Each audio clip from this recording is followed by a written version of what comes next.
केसरिया को नमन करते हुए शानदार तालियों के साथ में इस केसरिया का अभिनंदन करें। जगदम्बे भवानी की।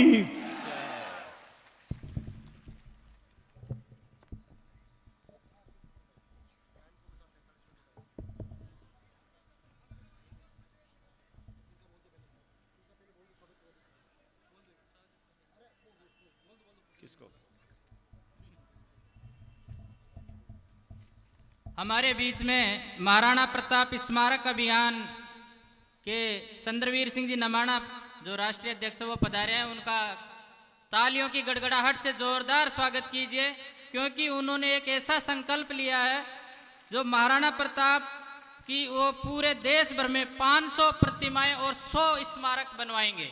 उनकी जो ये है, जिसमें से 35 प्रतिमाएं 6 राज्यों में अब तक वो लगा चुके हैं, इसलिए जोरदार तालियों से उनका स्वागत कीजिए। चंद्रवीर सिंह जी नमान।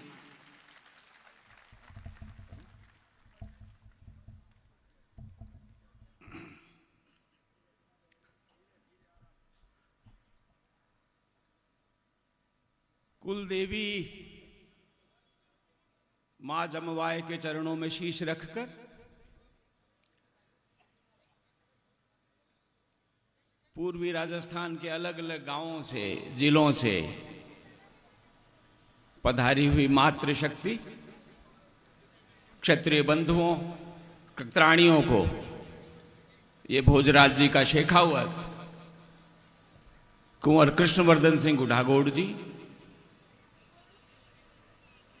बहुत सम्मान और स्नेह के साथ जय गोपीनाथ जी की अर्ज करता है। देखिए, आपका भी समय बहुत कीमती है और आयोजकों का भी है। हमारे ये पृथ्वीराज सिंह जी भांडेडा, जिन्होंने इस आयोजन में निस्वार्थ भाव से सामाजिक काम किया है, वो पूर्वी राजस्थान से हैं। वो कई बार कहते हैं कि राम जी ने किसी को मोटा, किसी को छोटा, किसी को काला, किसी को सफेद बनाया है, उसमें दुभात की, पर टाइम देने में राम जी ने कोई दुभात नहीं की। मोदी जी के पास भी 24 घंटे हैं, अंबानी जी के पास भी 24 घंटे हैं, आपके मेरे पास भी 24 घंटे हैं। या तो हम इस समय को आवारगी में गुजार दें, या घंटे के एक एक मिनट को काम में लेकर खुद का और समाज का कल्याण करें। तो हम यहां जो भी बात करेंगे उसको बहुत ध्यान से सुनेंगे और समझेंगे। मैं पूर्वी राजस्थान का नहीं हूं, पर मेरी पीड़ा और पूर्वी राजस्थान और पूरे समूचे राजस्थान और समूचे देश की राजपूत की पीड़ा एक है।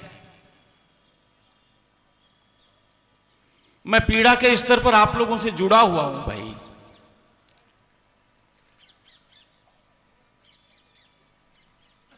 जब इस प्रोग्राम के लिए काम शुरू किया तो जो बात समझ में आई कि 2 संसदीय क्षेत्र हैं, करीब 10 जिले हैं, 39 विधानसभा क्षेत्र हैं, पर राजनीति में हमारा प्रतिनिधित्व उंगलियों पर भी गिन सकें इतना नहीं है। सरकारी सेवाओं में, प्रशासनिक सेवाओं में हमारे आदमी नहीं है। हम ढूंढते हैं कोई सिपाही मिल जाए, कोई थानेदार मिल जाए हमारी कौम का।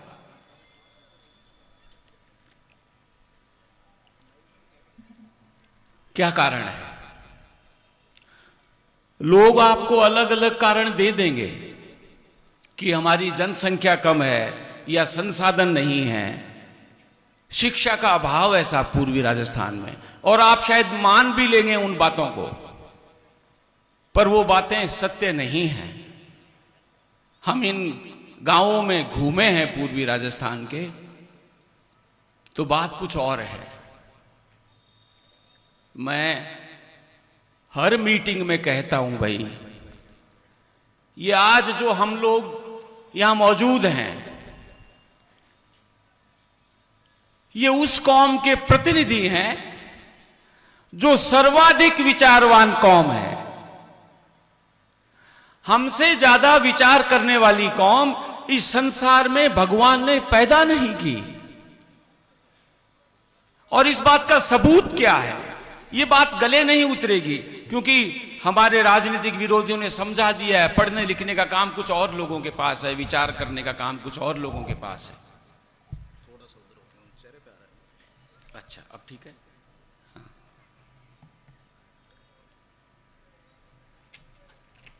तारतम्य में टूट जाता है तो भूल जाते हैं कहां से बोल रहे थे,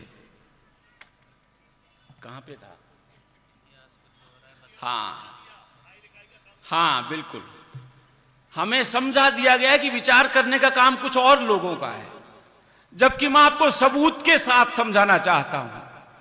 इस संसार भर में जितने धर्मों का उदय हुआ है, धर्म का उदय कर देना कोई साधारण बात नहीं है। बहुत गहरे स्तर पर विचार पे उतरना पड़ता है। जब कोई आदमी इस लेवल पर जा पाता है कि एक किसी नए धर्म का उदय कर सके। इस तथाकथित हिंदू धर्म के सर्वाधिक बड़े ज्ञान को देने वाले जगत गुरु गीता के प्रवक्ता श्री कृष्ण, आज तो आपको गली गली में नहीं तो कम से कम शहर शहर में जगत गुरु की फर्जी उपाधियां लगाए हुए लोग मिल जाएंगे,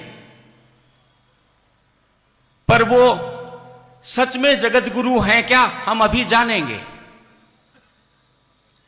ये पुरी के जो 4 शंकराचार्य हैं, ये अब सब अपने आगे जगत गुरु लगाते हैं, जबकि हमको पता होना चाहिए इन 4 पीठों के, ये जो शंकराचार्य की 4 पीठें हैं, इनको स्थापित करने वाले आदि गुरु शंकराचार्य, उन्होंने भी, उनकी भी नाम के आगे जगत गुरु का उपयोग नहीं होता। हमारे शास्त्रों में कृष्णम वंदे जगत गुरुम, सिर्फ कृष्ण को जगत गुरु कहा गया है। और जगत गुरु कृष्ण को कहने का मतलब है कृष्ण ने जो जीवन दर्शन दिया, जो सिद्धांत दिया, जो विचार दिया है, पिछले 5000 सालों में किसी देश की सभ्यता या कोई धर्म उस जीवन दर्शन का आगे विकास नहीं कर पाया है।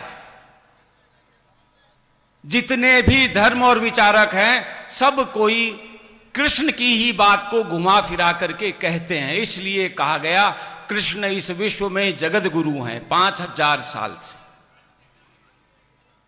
इस स्तर का विचारक क्षत्रिय था। और जैनियों के, जैन धर्म के 24 के 24 तीर्थंकर, जैन साहित्य कहता है सभी के सभी किसी दूसरे समाज के नहीं थे, सभी क्षत्रिय समाज के थे।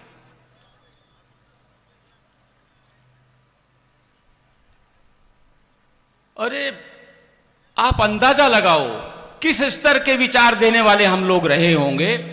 कृष्ण जिसने अर्जुन को युद्ध में डाला और उसने कहा हिंसा में रत हो, और दूसरी ओर सांस से भी मक्खी मच्छर मुंह में नहीं चला जाए, मतलब मच्छर से भी छोटे प्राणी की हिंसा नहीं हो जाए, मुंह पे कपड़ा लगा लो, इस विचार को देने वाला महावीर स्वामी भी हमारे समाज में था। और सिर्फ महावीर स्वामी नहीं, ऋषभ देव से लेकर महावीर स्वामी तक 24 तीर्थंकर क्षत्रिय विचारक थे।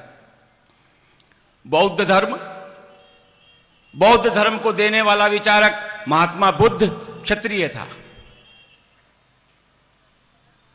सिख धर्म के प्रवर्तक गुरु नानक देव जी से लेकर के गुरु गोविंद जी 10वें गुरु तक 10 के 10 सिख गुरु क्षत्रिय विचारक थे।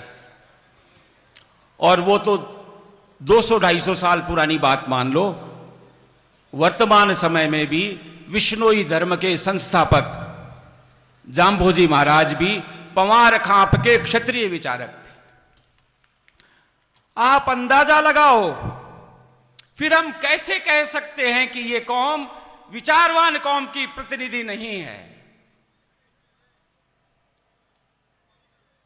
आज हम लोग दूसरों के सिखाए हुए रास्तों पर चल रहे हैं, खुद का मूल सोच विकसित नहीं कर पा रहे, इसलिए इस दुर्गति के शिकार हैं। हमको विचार करना, सोचना शुरू करना पड़ेगा भाई। ये लोग जो ये नहीं चाहते कि हम जग जाएं, इसलिए हम इतिहास में हमारे इतिहास पुरुषों के बारे में उल्टी सीधी बातें कह करके और हमें भ्रमित करके रखना चाहते हैं। मैं एक उदाहरण से आपको समझाना चाहता हूं। इन्होंने राजा मानसिंह आमेर के बारे में कितना अनर्गल दुष्प्रचार करके हमारे बीच में ये नैरेटिव स्थापित कर दिया, फिल्मों के द्वारा, टीवी सीरियल्स के द्वारा, उपन्यास के द्वारा, आर्टिकल्स के द्वारा, मैगजीन्स के द्वारा, लेखों के द्वारा, कि मानसिंह हिंदू धर्म का गद्दार था। और हम मानसिंह पर बात भी नहीं करना चाहते। कारण क्या है? विचार करने के लिए तैयार नहीं है, पढ़ने के लिए तैयार नहीं है। अगर मान सिंह नहीं होता तो आज धर्म के नाम पर और मंदिरों के नाम पर राज में आए हुए ये लोग राज में नहीं होते। ये मैं नहीं कह रहा, बिहार का एक इतिहासकार जिसने राजा मानसिंह आमेर के ऊपर खोज करके थीसिस लिखी है, वो कह रहा है कि यदि राजा मानसिंह नहीं होता तो इस देश का इस्लामीकरण कब का हो गया होता और आज हमारे नाम इमामुद्दीन कमरुद्दीन होते।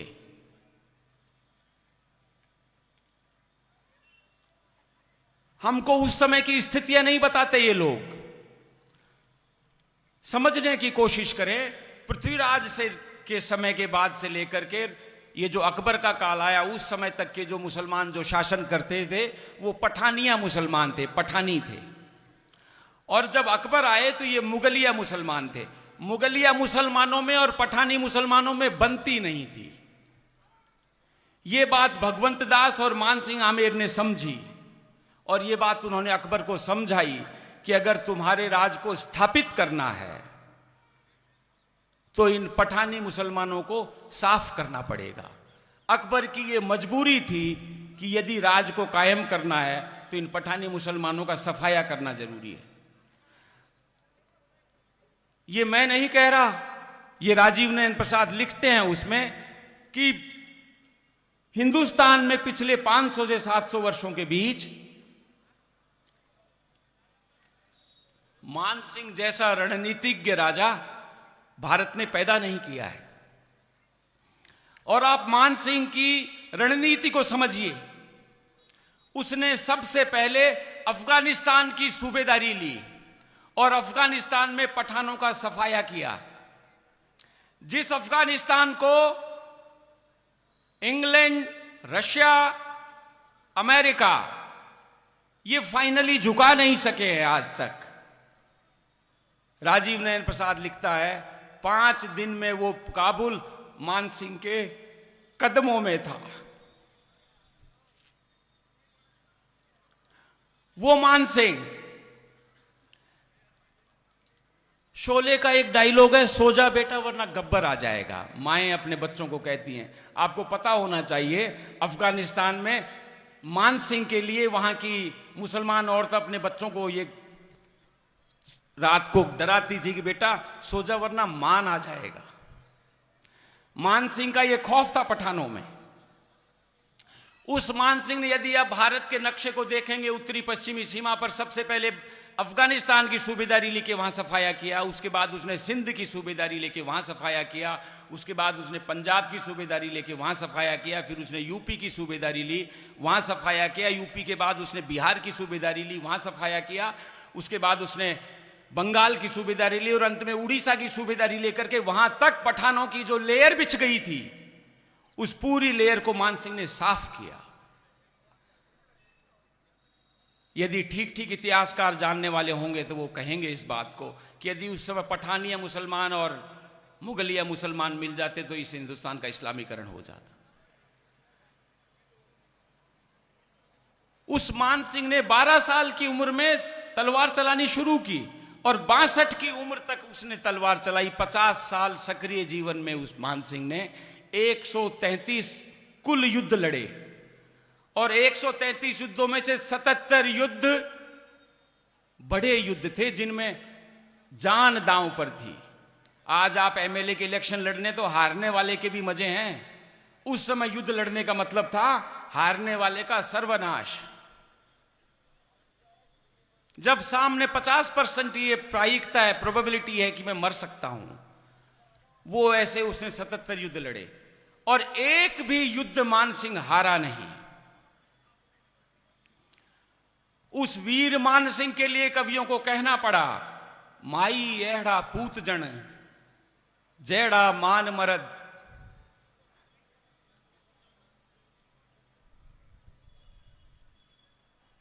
समदर खांडो पखारियो काबुल पाड़ी हद। मतलब, हे मां, यदि पुत्रों को जन्म देना है तो मान सिंह जैसे मर्दों का जन्म दो, जिसने अफगानिस्तान, सिंध, पंजाब, यूपी, बिहार, बंगाल, उड़ीसा तक मुसलमानों का सफाया किया अपने तलवार से और फिर उस तलवार को उसने बंगाल की खाड़ी में समुद्र में जाकर के धोया। और उस मान सिंह के लिए हमको क्या पढ़ा रहे हैं लोग। और सिर्फ वीर ही नहीं, वो मान सिंह क्या था धर्म के मामले में। आज एक शंकराचार्य 4 में से जो पुरी के शंकराचार्य, वहां जगन्नाथपुरी का मंदिर है, उस पुरी के जगन्नाथपुरी के मंदिर में पहले नमाज पढ़ी जाती थी। मान सिंह ने उस जगन्नाथपुरी के जो वर्तमान स्वरूप है वो दिया उसको और वहां के एक राजा के कंट्रोल में उसका प्रबंधन दिया।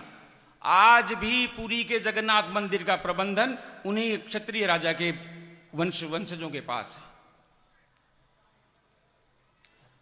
और ये तो मैंने एक मंदिर का नाम बताया आपको। मान सिंह ने एक नहीं सैकड़ों मंदिरों का निर्माण कराया, ये इतिहास में दर्ज है। और उन मंदिरों के नीचे हजारों बीघा जमीन मान सिंह ने दान में दी ताकि उन मंदिरों का रखरखाव हो सके। अरे ये जो लोग हमारे राजनीतिक विरोधी हैं, ये चाहते नहीं कि आप लोग जग जाएं। ये आज इन मंदिरों पर भगवा फहरा रहे हैं। भगवा और केसरिया में क्या फर्क है, कभी और चर्चा करेंगे तो बात करेंगे। मान सिंह की जब मृत्यु हुई तो यह निर्णय किया गया, मान सिंह को धर्म रक्षक राजा की उपाधि दी गई और उस समय के सदविवेकी विद्वज्जनों ने मंदिरों के ऊपर मान सिंह की स्टेट आंबेर का पचरंगा ध्वज हर मंदिर पर लहराने का निर्णय लिया गया। आज से 20-25 सालों पहले तक हर मंदिर पर पचरंगा ध्वज लहराता था और मान सिंह एकमात्र राजा है जिसकी छतरी गंगा जी के बीच में है। जो आज आप हरिद्वार में हर की पौड़ी गंगा जी के घाट देखते हैं, वो मान सिंह के निर्मित किए हुए हैं। ऐसे धर्म रक्षक वीर और दानी मान सिंह को हमको क्या समझा दिया गया। ये मैंने एक इतिहास की वानगी दी है भाई।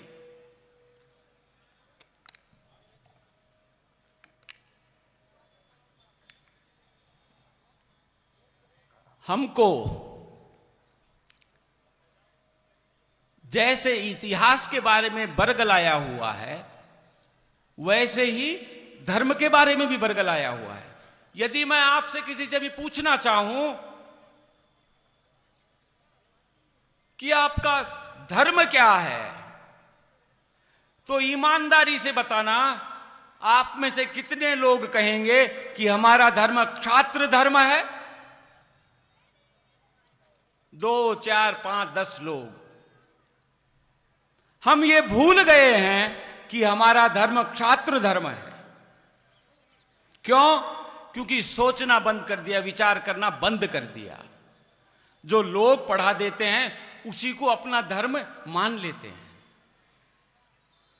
अरे विचार करना छोड़ दिया। इसलिए मैं कहना चाह रहा हूं, रामचंद्र जी ने हर जगह कहा है, भाई लक्ष्मण मैं क्षत्रिय हूं, तू क्षत्रिय, क्षत्रिय की तरह युद्ध कर। हमारा दोनों का धर्म क्षात्र धर्म है। और कृष्ण ने तो घोषणा की है, अर्जुन तू क्षत्रिय मैं क्षत्रिय, हमारा धर्म क्षात्र धर्म है। तो जब वो क्षत्रिय थे, उनका धर्म क्षात्र धर्म था, तो हम उनके वंशज हैं, तो हमारा धर्म क्षात्र धर्म नहीं है? तो पहली बात तो ये भूल गए कि हमारा धर्म क्या है। तो फिर उस धर्म का अर्थ क्या है ये कैसे जानेंगे? आज समझा देते हैं, क्षत्रिय हो ठाकुर हो तो लड़ो, तुम्हारा काम लड़ना। ये दूसरी भ्रांति है जो हमें समझा दी गई है। ये कहीं नहीं लिखा कि क्षत्रियों का ठाकुरों का काम मूंड फोड़ी है।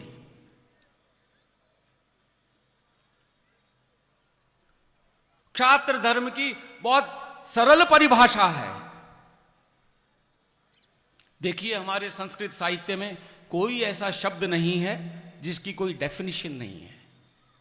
यदि उस शब्द को समझना है तो उसको तोड़ करके उसकी परिभाषा जान लें, आपको समझ में आ जाएगा।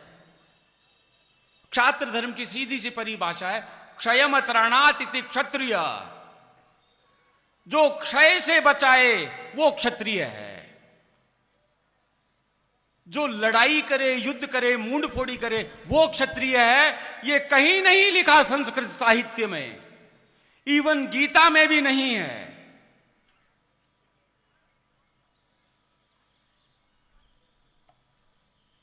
और अक्षय का अर्थ है घटाव से रक्षा, चीजों को घटने से बचाना। पर हमको समझा दिया युद्ध करना, लड़ना, मूंड फोड़ी करना तुम्हारा काम है। तो अब युद्ध के मैदान तो रहे नहीं, और हमने अपने घरों को युद्ध का मैदान बना डाला है।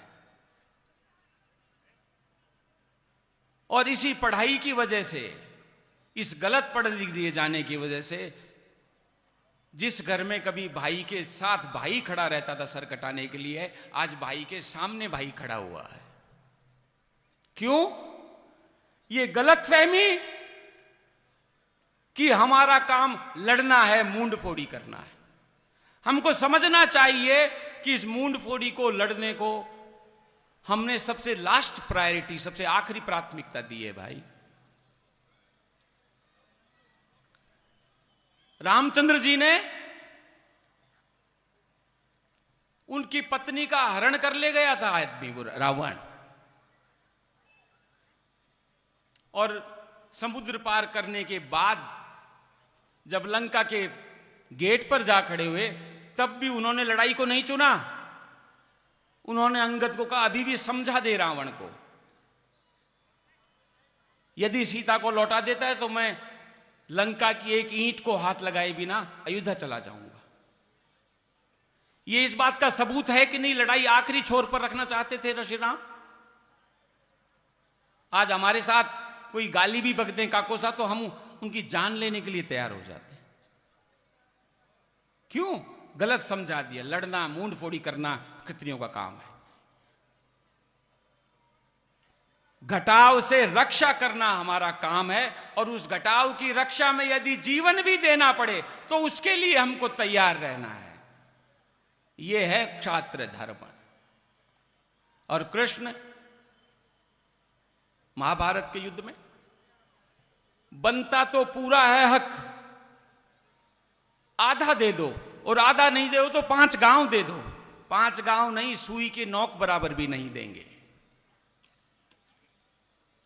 युद्ध की तैयारियां की, तैयारियां पूरी हो गई, तब कृष्ण ने कहा मैं खुद समझाने जाऊंगा। जो कृष्ण अर्जुन को युद्ध में से लौटने के लिए मना करता है, वो कृष्ण युद्ध के शुरू होने से पहले समझाने जाने की बात करता है। ये कौम विचार नहीं करना चाहती, इसलिए हमारी आज ये दुर्गति है। मुंडफोड़ी लड़ना हमारा काम नहीं था, और कृष्ण को समझाए लोगों ने, साहब आप जाएंगे बेइज्जती होगी। अब तो लड़ाई करते हैं कि नहीं, फिर भी समझाएंगे। गए और उनकी बेइज्जती हुई, और फिर वो लड़े। तो ये जो घट रहे हैं हम आज शारीरिक रूप से हमारे वो शरीर हैं क्या जो आज 4-5 पीढ़ी पहले जो शरीर थे? हम बौद्धिक स्तर पर उतने बुद्धिमान हैं जो हमारे बटके थे? हमको लगता है ऐसा कि हम पैंट बुरशेट पहनते हैं तो वो धोती वाले तो लांगे थे। हम समझदार हैं, भ्रम है। हम आज सांस्कृतिक रूप से वैसे हैं मजबूत जो आज से 3-4 पीढ़ी पहले थे। आज हमारे मन आज उतने विशाल हैं जितने हमारे 4-5 पीढ़ी पहले बड़कों के मन विशाल थे।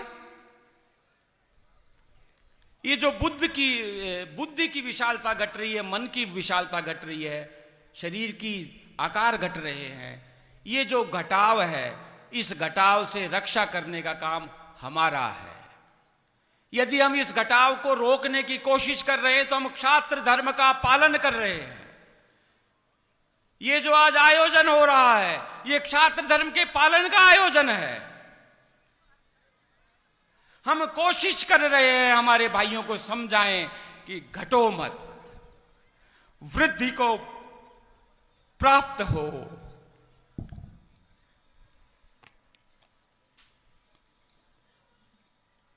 ये सब समझने की बातें हैं भाई। धर्म के बारे में एक और बात करके अपनी बात को विराम दूंगा मैं। आज देखो, ये मैं बार बार कहता हूं, ये कौम विचार नहीं करती है भाई। हमने कभी ये सोचा नहीं। आज हमको धर्म के बारे में क्या समझाया हुआ है कि ये मंदिर में घंटे तालियां बजाना, दान देना, आरतियां गाना, ये सब धर्म है। नंगे पैरों तीर्थ यात्राएं करना, ये शरीरों को कष्ट देना, ये धर्म है। यदि क्षत्रिय साहित्य को पढ़ेंगे तो ये धर्म का इन सब चीजों से कोई लेना देना नहीं है। हम में से कभी किसी ने विचार किया कि राम जी से पहले दशरथ जी, राम जी के पिता, किस मंदिर में जाते होंगे?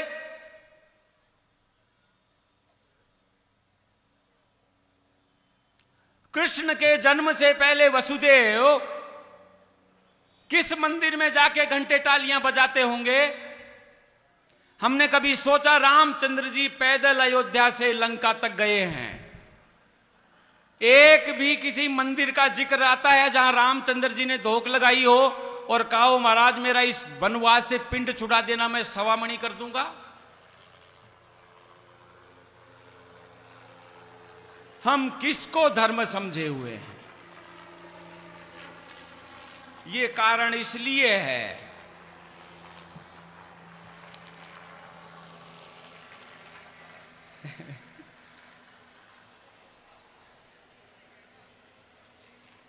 बस 2 मिनट में।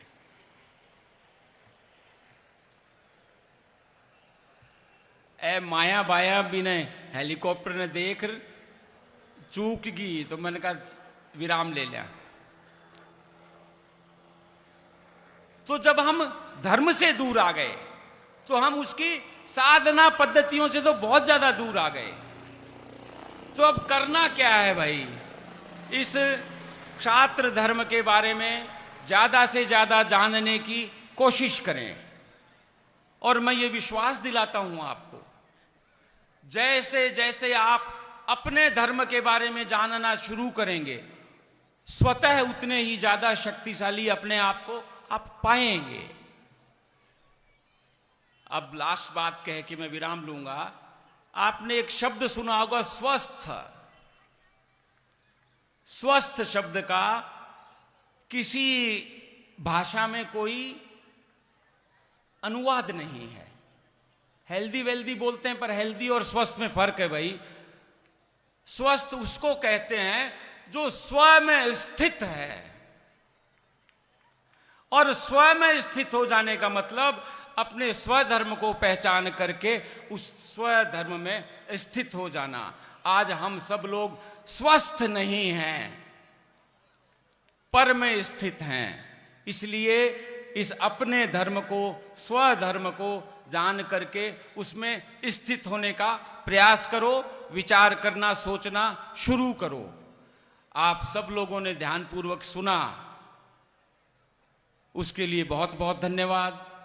और मैं पुनः जय गोपीनाथ जी की अर्ज करके अपना स्थान ग्रहण करता हूं। जय गोपीनाथ जी की।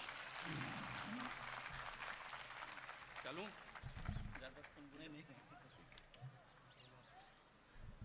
छात्र चलो। हेलो। छात्र धर्म की बहुत ही सुंदर व्याख्या के साथ में आपने जो उद्बोधन सुना और जिस विषय पे हमने बात करी, आज के इस भागदौड़ की दुनिया में शत्रुत्व को जीवित रखना आपकी और हमारी जिम्मेदारी है।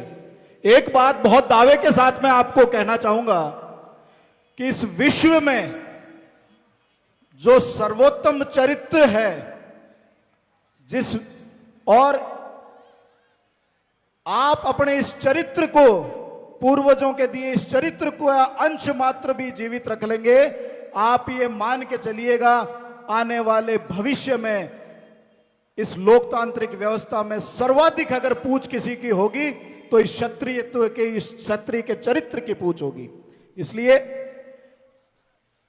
जिन विषयों के ऊपर आज की युवा पीढ़ी ने बात करना बंद कर दिया है, सोचना समझना बंद कर दिया है, जो पढ़ाए जा रहे हैं उनको पढ़ना शुरू कर दिया है, अपने अस्तित्व के अंदर झांकना कम कर दिया है, उन विचारों को पुनः वापस याद करने की, स्मरण करने की और अपने उस मूल चरित्र को वापस जीवित करने की आवश्यकता है।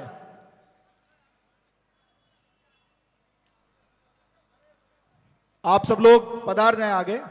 अभी तक बसें आ रही है, अभी तक क्षत्रिय समाज के इस पूर्वी राजस्थान के, एक चीज मैं आपसे कहना चाहूंगा कि इस पूर्वी राजस्थान की इस धरा पर आप सिर्फ अपने हक और अधिकारों के लिए एकत्रित नहीं हुए। इस पूर्वी राजस्थान की इन 39 विधानसभाओं में आपका यहां एकत्रित होना यहां की राजनीतिक प्रतिनिधित्व की बढ़ाने की मांग मात्र नहीं है। आज हजारों की संख्या में उपस्थित ये जनसैलाब, ये केसरिया इस पूरे हिंदुस्तान के क्षत्रिय समाज की उन मांगों को न सिर्फ सरकारों को और व्यवस्थाओं के बीच में मजबूती से उठाएगा, जिन मांगों के लिए आज पूरा समाज सड़कों पर लड़ रहा है। घर जाने की जल्दी तो नहीं है। आजादी के 80 साल बाद में ये जो दिन आपको प्राप्त हुआ है, क्या किसी को घर जाने की जल्दी तो नहीं है? पीछे वालों को है क्या? और पीछे वालों को है क्या? तो आज इस धरती के ऊपर से हम उन मांगों पर बात करेंगे, हमारे उन हक और अधिकारों की बात करेंगे जिनको हमसे छीनने का प्रयास किया जा रहा है। आज हम सब मिलके इस केसरिया ध्वज के नीचे ईडब्ल्यूएस के आरक्षण की व्यवस्था की बात करेंगे। आज हम यहां पे एकत्रित होके गरीब स्वर्ण, गरीब आर्थिक पिछड़े के उस होनहार, उस प्रतिभाशाली बच्चे के अधिकार की बात करेंगे जिसका अधिकार आपने ईडब्ल्यूएस देने के बावजूद भी केंद्र की नौकरियों में और केंद्र की शिक्षा में छीन रखा है। आज आप और हम मिलके इस दुनिया के सबसे बड़ी लोकतांत्रिक व्यवस्था में अगर सबसे बड़ा अधिकार है तो वोट का और चुनाव लड़ने का है, लेकिन मेरे साथियों आज इस लोकतांत्रिक व्यवस्था में अगर आर्थिक पिछड़े ईडब्ल्यूएस वर्ग से पंचायत राज और स्थानीय निकाय चुनावों में ईडब्ल्यूएस का लाभ नहीं, तो ये समानता नहीं, ये न्याय नहीं, ये इतने बड़े इस ईडब्ल्यूएस वर्ग के साथ में अन्याय है। और उस अन्याय के खिलाफ आज आप और हम यहां एकत्रित होकर आवाज को बुलंद करेंगे। करेंगे कि नहीं करेंगे? ईडब्ल्यूएस से संबंधित केंद्र में ईडब्ल्यूएस का राजस्थान की तर्ज पर सरलीकरण हो, आपके जचरी कि नहीं जचरी? केंद्र की नौकरियों में, केंद्रीय शिक्षा के अंदर और उस यूपीवीएससी की नौकरियों के अंदर हमारे भी आर्थिक तौर पर पिछड़े उन होनहार बच्चों को आरक्षण की व्यवस्था मिलनी चाहिए कि नहीं मिलनी चाहिए? उसके लिए लड़ना होगा, मांगने से नहीं मिलेगा। और लड़ाई इस लोकतंत्र में भुजाबल से चौराहे पर किसी के ऊपर अपना बाहुबल दिखाने से नहीं। ये जो लड़ाई आज आप इस समाज की जाजम पर एकत्रित होकर दिखा रहे हैं, इस तौर पर ये इस लड़ाई का आगाज मात्र है।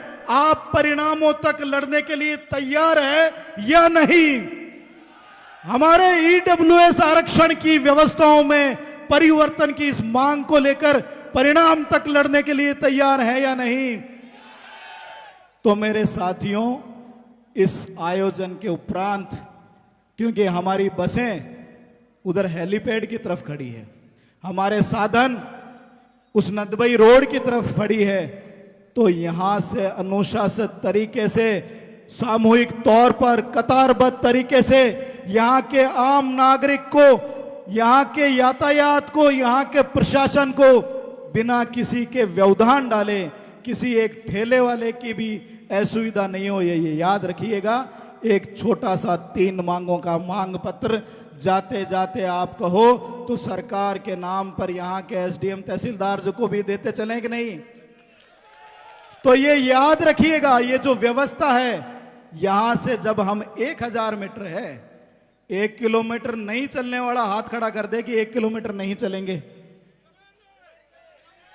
और जो मात्र 1000 मीटर चल के इस मांग को इन व्यवस्थाओं में, इस राजनीतिक व्यवस्थाओं में मजबूती से उपस्थिति दे सकता है, और जो चलने के लिए तैयार है, अनुशासन में चलने के लिए तैयार है, किसी भी पूरे खेड़ली शहर में एक व्यक्ति को हमारी वजह से असुविधा नहीं होनी चाहिए।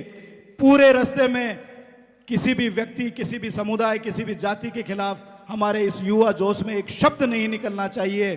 क्या इतने अनुशासन के साथ में अपना मांग पत्र देने चलने के लिए तैयार है कि नहीं है? हाथ खड़े करके बताएं। तो जल्दी ही इस कार्यक्रम पर, क्योंकि सिर्फ 2 ही वक्ता हमारे बीच में रहे हैं, आपके बीच में प्रथम दिन उपस्थित हुए थे, तब भी ये बात करी थी कि एक अलग किस्म की थोड़ी सी सामाजिक व्यवस्था देने का प्रयास करेंगे।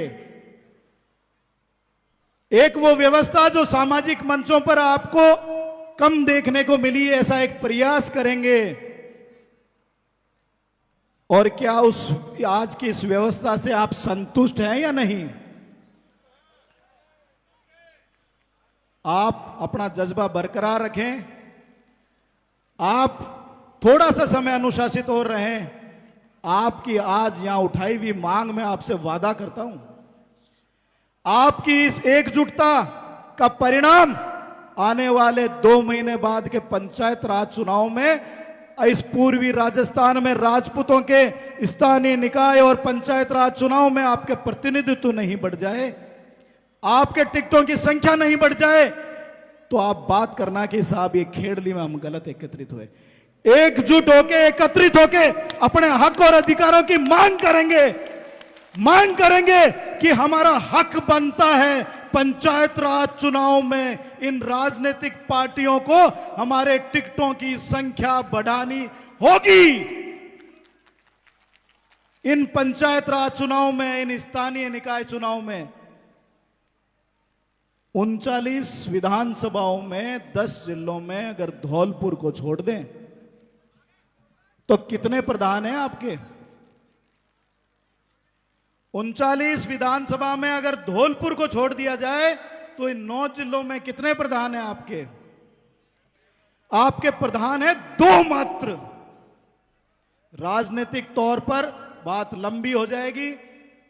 अपने आप को चेतन करना और ये जागृत, अब ये कोई किसी का कहना भी बेमानी होगी कि पूर्वी राजस्थान का समाज जागृत नहीं है। आप अपने उन हक और अधिकारों को इस एकता के बल पर, इस ताकतवर एकजुटता की ताकत पर छीनने के लिए तैयार हैं कि नहीं? एकजुट रहिएगा, हक और अधिकारों के लिए लड़िएगा। सिर्फ 10 मिनट का इसके ऊपर एक प्रेजेंटेशन आपको दिखाएंगे। उसके बाद में एक ऐसे व्यक्तित्व को मैं बुलाना चाहूंगा जिन्होंने एक छोटा सा प्रयास किया और आज आप और हम यहां एकत्रित हैं। उसके अंदर वही वो छोटा प्रयास है जिसकी वजह से आप आज और हम यहां पे एकत्रित हैं। आप सब लोग उस नाम से उससे परिचित हैं। उन्होंने इस अवस्था के अंदर, इस युवा अवस्था में वो कर दिखाया है जो शायद आज की इस व्यवस्था में सामाजिक तौर पर काम करने वाले युवा साथी या युवा नेता अपने आप को जो कहते हैं वो भूल गए हों। तो एक टेक्निकल टीम से निवेदन करूंगा कि वो एक जो 10 मिनट का प्रेजेंटेशन है वो आप चला दें। आपके ऊपर आपके स्वागत के लिए हेलीकॉप्टर से पुष्प वर्षा होने वाली है।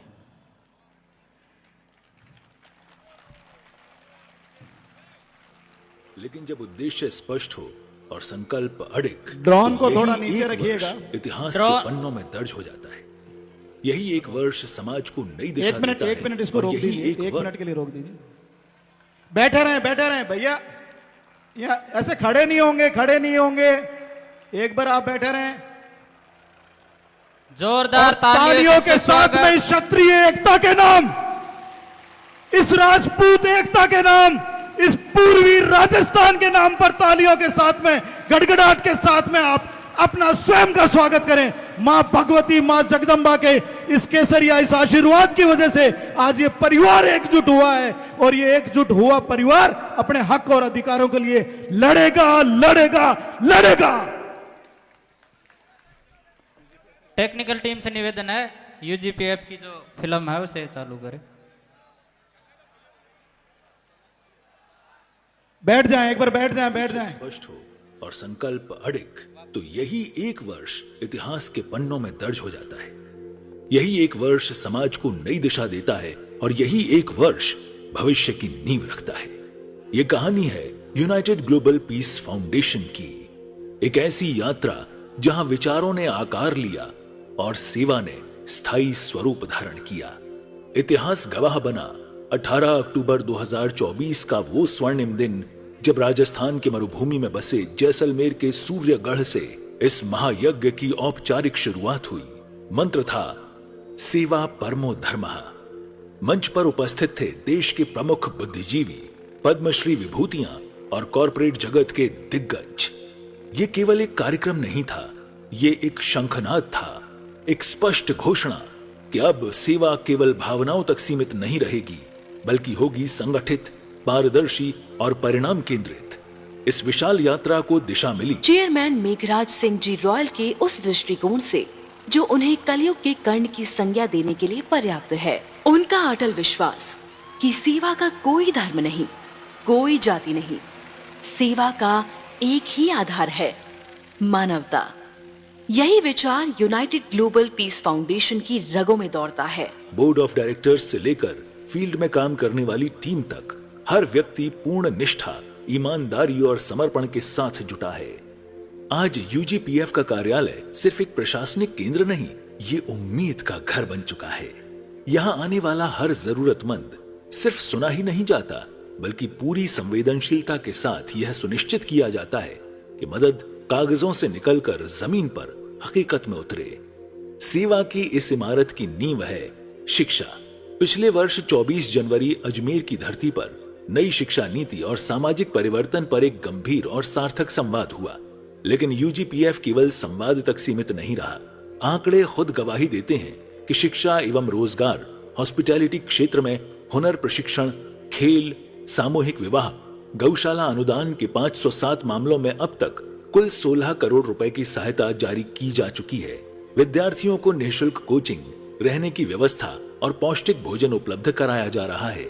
चेयरमैन मेघराज सिंह रॉयल कहते हैं, अच्छे कोचिंग सेंटर को अच्छे स्टूडेंट चाहिए और स्टूडेंट को अच्छी कोचिंग।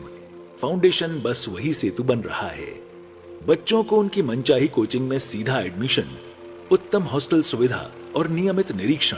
टीमें गांव-गांव जाकर फीडबैक लेती हैं, क्योंकि यह सिर्फ सहायता नहीं, यह एक दीर्घकालिक जिम्मेदारी है। अपनी शुरुआत के महज 3 महीनों में ही फरवरी 2025 में ये लॉ भारत की सीमाओं से बाहर पहुंची।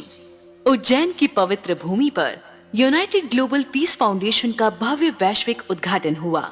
माननीय मुख्यमंत्री श्री मोहन यादव की गरिमामय उपस्थिति और 22 देशों के प्रतिनिधियों की सहभागिता ने इस पहल को वैश्विक पहचान दिलाई। और फिर आया वो ऐतिहासिक क्षण जब यूजीपीएफ का परचम 7 समुंदर पार लहराया। 5 अप्रैल 2025 लंदन। ब्रिटिश संसद की हाउस ऑफ कॉमन्स में यूनाइटेड ग्लोबल पीस फाउंडेशन द्वारा आयोजित कॉल फॉर कॉन्शियस सम्मेलन ने विवेकशील नेतृत्व और मानवीय मूल्यों की ओर दुनिया का ध्यान आकर्षित किया। फाउंडेशन का लक्ष्य स्पष्ट है, कथनी कम, करनी ज्यादा। 5 जून जयपुर के वैशाली नगर में वसुधा मेरी मां कार्यक्रम आयोजित हुआ, लेकिन उससे पहले ही किंग्स फाउंडेशन तथा कतर फाउंडेशन की सहभागिता वाले धुन प्रोजेक्ट के माध्यम से सैकड़ों एकड़ बंजर भूमि को हरित क्षेत्र में बदलकर यह सिद्ध कर दिया गया कि सोच केवल विचार नहीं होती, वह क्रियान्वयन भी होती है। सामाजिक समरसता को मजबूत करते हुए बुद्ध पूर्णिमा के अवसर पर दलित छात्रा किरण जागृत को आईएएस कोचिंग और पीजी के लिए 3 लाख रुपए की सहायता दी गई। दौसा के लालसोट में मनाई गई सम्राट पृथ्वीराज चौहान जयंती, जिसमें जन जन ने बढ़ चढ़कर भाग लिया। और देश की राजधानी दिल्ली में मुख्यमंत्री श्रीमती रेखा गुप्ता के मुख्य आतिथ्य में स्वतंत्रता के अमर प्रतीक महाराणा प्रताप की भव्य प्रतिमा का पुनर्स्थापन किया गया। सामाजिक सौहार्द की सबसे अनूठी मिसाल बनी पाली के सोजत में आयोजित 51 जोड़ों का सामूहिक विवाह। लेकिन ये आयोजन साधारण नहीं था। इन नव दंपतियों का बीकानेर में विंटेज कारों से शाही स्वागत हुआ और लक्ष्मी निवास पैलेस में भव्य रात्रि भोज आयोजित किया गया। ये आयोजन समानता, सम्मान और गरिमा का जीवंत प्रतीक बन गया। राष्ट्र के वीरों को नमन करते हुए 14 जुलाई जयपुर में लेफ्टिनेंट जनरल सगत सिंह जी की जयंती मनाई गई। उनके अद्वितीय कृतित्व पर विस्तृत चर्चा हुई और उन्हें भारत रत्न देने का प्रस्ताव पारित किया गया। सेवा वहां भी पहुंची जहां शरीर साथ नहीं दे रहा था, लेकिन हौसले अड़िग थे। दृष्टिहीन गायक वीरू राणा को संगीत वाद्य यंत्र मिले, पैरा एथलीट दिनेश सिंह को आधुनिक prosthetic legs, weightlifter Sonu Chaudhary को पूरी किट और ट्रेनिंग खर्च दिया गया तो उनकी खुशी देखते ही बनती थी। और धावक अशोक सिंह के अंतर्राष्ट्रीय सपनों को आर्थिक सहयोग के पंख मिले। 11 अक्टूबर 2025 स्थापना दिवस के अवसर पर सौर ऊर्जा और हॉस्पिटैलिटी के 2 राष्ट्रीय मॉडल तैयार कर नीति आयोग और माननीय प्रधानमंत्री को भेजे गए। और फिर नवंबर 2025 में Rajasthan junior girls football team को आंध्र प्रदेश भेजने का पूरा खर्च 4.25 लाख रुपए यूनाइटेड ग्लोबल पीस फाउंडेशन ने वहन किया। लोकतंत्र का मतलब है राज में आम आदमी की भागीदारी। अगर लोकतंत्र कुछ ही लोगों तक सीमित रह जाए तो उसका असली मकसद अधूरा रह जाता है। जगह जगह आज यही होता नजर आ रहा है। सरकार, अदालत और विधायिका, लोकतंत्र के ये तीनों स्तंभ तभी मजबूत होंगे जब गरीब, वंचित और पिछड़े वर्गों के प्रतिभाशाली बच्चे यहां तक पहुंच पाएंगे। योग्यता सबसे बड़ी पहचान होनी चाहिए। जो सच में काबिल है उसे प्रशासन में आने का मौका मिलना चाहिए। इसी सोच के साथ फाउंडेशन का प्रयास है कि आने वाले 3 से 4 सालों में अलग अलग विभागों में ऐसे बच्चे अफसर बने जो व्यवस्था को बेहतर बना सकें और असमानता को समानता में बदल सकें, जातिवाद की खाई को पाट सकें। स्किल इंडिया के तहत भी फाउंडेशन लगातार काम कर रहा है। हमारे मुख्य सलाहकार डॉक्टर ललित के पवार साफ कहते हैं कि कौशल के बिना विकास संभव नहीं, स्किल के बिना इंडिया किल हो जाएगा। इसीलिए भारत में हॉस्पिटैलिटी सेक्टर में यूनाइटेड ग्लोबल पीस फाउंडेशन की ओर से युवाओं को स्किल सिखाई जा रही है। साथ ही ऑस्ट्रेलिया में भी फाउंडेशन का विस्तार हो रहा है ताकि यहाँ के कुशल युवाओं को वहां रोजगार के अवसर मिल सकें। मार्च 2026 में ऑस्ट्रेलिया चैप्टर की शुरुआत इसी दिशा में एक अहम कदम है। बेरोजगारी कम करना, पर्यावरण की रक्षा करना और आर्थिक रूप से कमजोर और अनाथ बेटियों का सम्मान के साथ सामूहिक विवाह कराना, ये सभी पहल फाउंडेशन की प्राथमिकता हैं। आखिर सवाल यही है, अगर 33% महिला आरक्षण है तो उसका फायदा गरीब की बेटी को भी क्यों ना मिले? और जब प्रतिभा बराबर है तो साधनों की कमी रास्ता क्यों रोके? जब सेवा और संवेदनशीलता एक साथ चलती हैं, तो उसका असर सीमाओं से आगे जाता है। अक्टूबर 2025 में 120 देशों में कार्यरत अंतर्राष्ट्रीय संस्था यूनाइटेड कॉन्शियसनेस के United council for ancient wisdom के तीसरे राष्ट्रीय सम्मेलन में यूनाइटेड ग्लोबल पीस फाउंडेशन के चेयरमैन मेघराज सिंह रॉयल को एकात्म चेतना सम्मान 2025 से सम्मानित किया गया।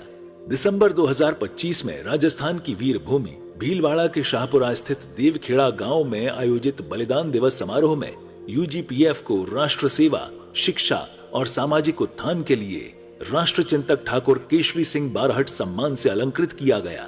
और इसी सेवा परंपरा में धुन प्रोजेक्ट के संस्थापक मानवेंद्र सिंह शेखावत को NDTV Indian of the year awards 2025 में climate impact of the year का सम्मान मिला।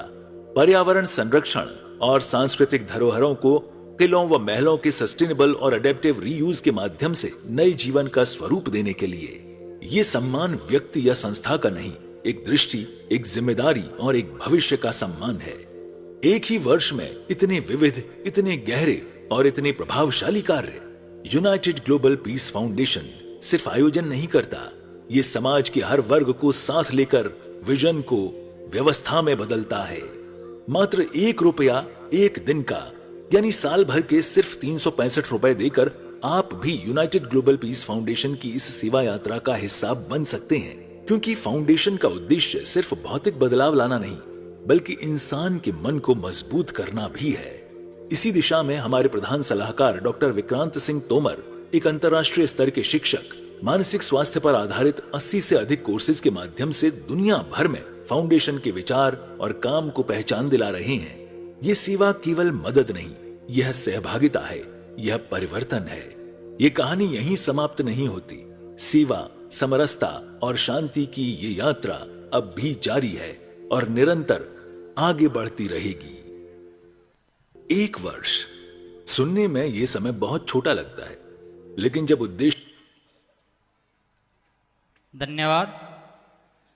आपने यूनाइटेड ग्लोबल पीस फाउंडेशन की एक छोटी सी फिल्म देखी जो बच्चों की शिक्षा और समाज के लिए निरंतर 1 साल से कार्य कर रही है, जिसके चेयरमैन आदरणीय मेघराज सिंह जी रॉयल साहब है, जो अब तक लगभग 600 से अधिक प्रतिभाओं को उन्होंने तराशा है और पढ़ाई में सहयोग किया है। तो पूरी तालियों की गड़गड़ाहट के साथ हमारे बीच पधारे हुए मेघराज सिंह जी रॉयल साहब, उनका हार्दिक अभिनंदन और स्वागत करें जोरदार तालियों के साथ।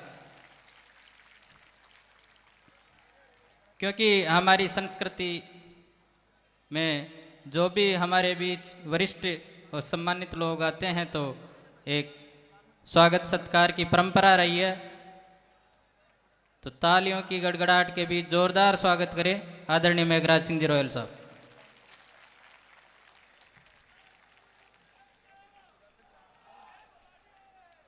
जोरदार जयकारे लगाए। छात्र धर्म की राजपूत एकता, राजपूत एकता।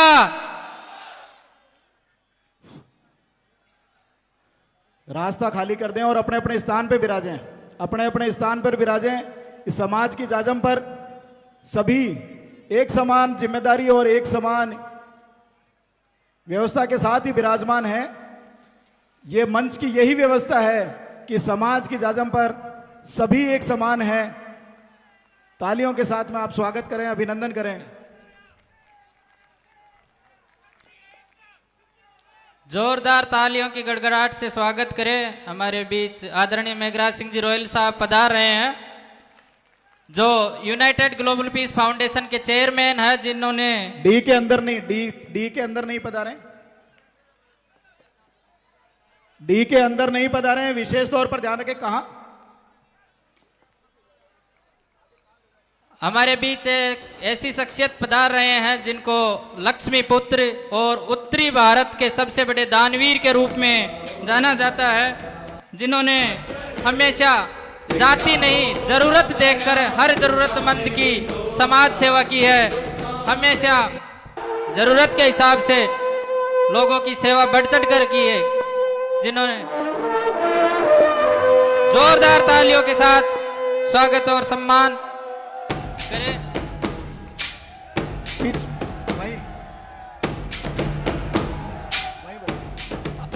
अन्य लोगों से निवेदन है कृपया वो पीछे मंच पर ना पीछे जो चढ़े। कुर्सियां वहीं पे विराजे सब। आपसे विनम्र निवेदन रहेगा, कृपया बाकी के लोग अपने अपनी जगह पर विराजे।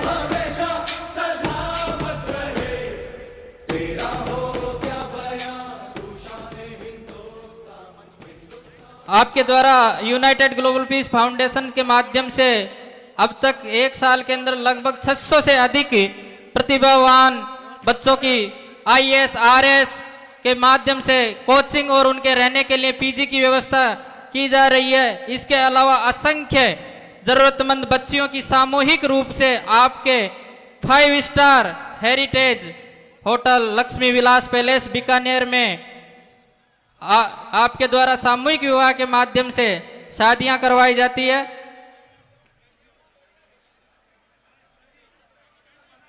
आप है जो माताजी के समक्ष पुष्पांजलि अर्पित करके विराजाएं पीछे आपके बीच में ही बैठने आ रहे हैं। वहीं पे जो सबके बैठने की व्यवस्था है उसी व्यवस्था में बैठने के लिए विराज रहे हैं सब। अब विराजो यार, सब लोग आप क्यों खड़े हो यार? अव्यवस्था का हिस्सा मत बनो, सब आप लोगों से हाथ जोड़ के निवेदन है। मेघराज सिंह जी के साथ आदरणीय पूर्व आप बैठ जाइए। आईपीएस राजेंद्र सिंह जी साहब भी पधारे हैं, आपका भी बहुत बहुत आभार। बैठ जाइए। आप सबसे निवेदन है कृपया अपने स्थान पर विराजे, अव्यवस्था ना फैलाए, क्योंकि ये आपका हम सबका सामूहिक कार्यक्रम है।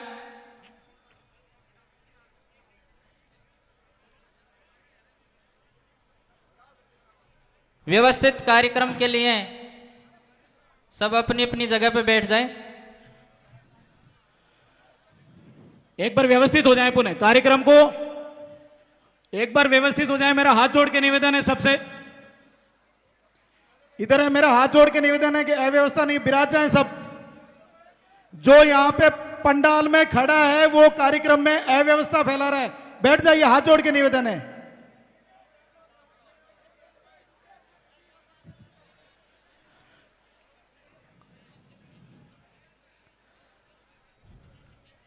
अब मैं आपके बीच एक उस आवाज को निमंत्रण देना चाह रहा हूं, एक उस युवा को आपके बीच में बुलाने के लिए प्रयास कर रहा हूं, जो इस सोशल मीडिया की इस व्यवस्था में सिर्फ फोनों के लाइव से चेतावनियां, सरकार को चेतावनियां और फैसले लाने में विश्वास नहीं करता। एक वो युवा जिसके एक प्रयास ने इस पूर्वी राजस्थान के 10 जिलों के 39 विधानसभाओं के इस क्षत्रियों को इस खेड़नी के अंदर आमंत्रित करके और पूरे देश को आपकी एकता को बता दिया। क्या आप जानते हैं उन युवा का नाम? आप में से अगर कोई परिचित है, वो युवा जो आपके यहां पे एक पीले चावल घर घर देने में आया, जो पिछले 45 दिनों के अंदर अपनी पूरे साथियों के साथ में इस पूर्वी राजस्थान का एक वो घर नहीं छोड़ा, एक वो गांव ढाणी नहीं छोड़ी जहां पे राजपूत के 5 घर हो। उन व्यवस्थाओं को, उन राजनीतिक विचारों को और उन सामाजिक व्यवस्थाओं को नकार दिया, जुटला दिया, जो ये कहता था कि पूर्वी राजस्थान के इस दौसा के आगे क्षत्रियों की संख्या सिर्फ गिनी चुनी है। उन व्यवस्थाओं को नकार दिया जो ये कहते हैं कि राजनीतिक तौर पर पूर्वी राजस्थान का क्षत्रिय परिणामों को प्रभावित नहीं कर सकता। गलतफहमी लोगों की दूर हुई कि नहीं हुई? हुई कि नहीं हुई? तो मैं आमंत्रित करना चाहूंगा आज के इस केसरिया में शानदार महासमागम के छोटे से ध्वजवाहक शक्ति सिंह बांदीकुई तालियों के साथ में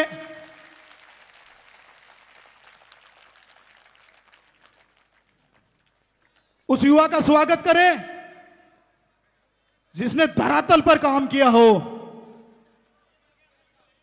जिसने इस व्यवस्थाओं को, इस राजपूत समाज की, इस क्षत्रिय समाज की इस व्यवस्था के अंदर अपनी मजबूत उपस्थिति दर्ज कराने का जो प्रयास किया आप सब लोगों के साथ में मिलकर। यह सामाजिक एकता मंच जो आप ये नाम देख रहे हैं, ये ना कोई संगठन है, ना किसी विचारों से एक तरफा प्रभावित है। ये इस समाज का ऐसी एक व्यवस्था है, एक विचार है जो जोड़ने का काम करती है, तोड़ने का नहीं करती।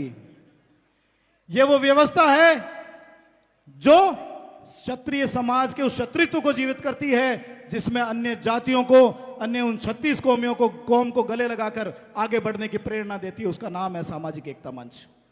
समाज के उस वर्ग को साथ लेके चलने की जो संकल्प लेके आगे बढ़ रहा है, उस व्यवस्था का नाम है सामाजिक एकता मंच।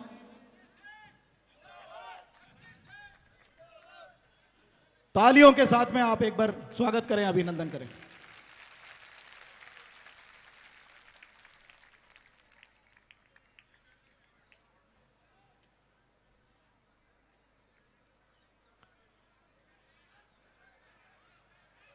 नीचे बिराजाएं, बिराजाएं, बिराजाएं। कोई ने घर जावा की जल्दी तो कोनी। इस क्षत्रिय महासमागम का आनंद आ रहा या नहीं आ रहा? क्या हम बार बार पुनः ऐसे एकत्रित होते रहेंगे कि नहीं होते रहेंगे? बोलिए जगदम्बे भवानी की।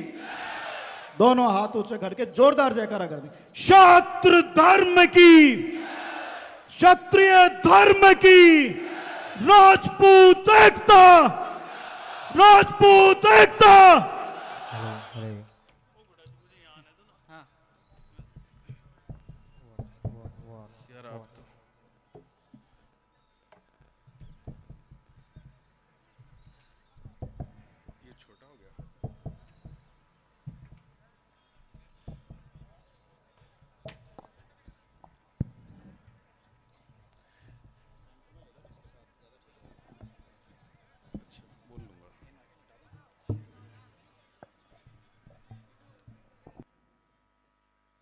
एक बार जोरदार जयकारा लगाएंगे पूर्वी राजस्थान के हमारे देवताओं का। दोनों हाथ उठाकर मुट्ठी बांधकर जोरदार जयकारा।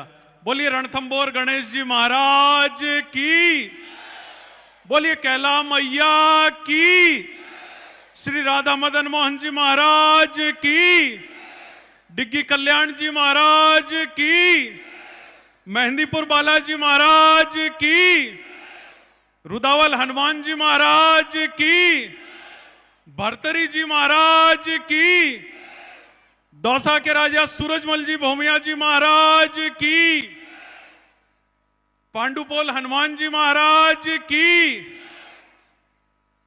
बोल गिरिराज प्यारे की, चौथ माता की, काले पहाड़ वाली मैया की,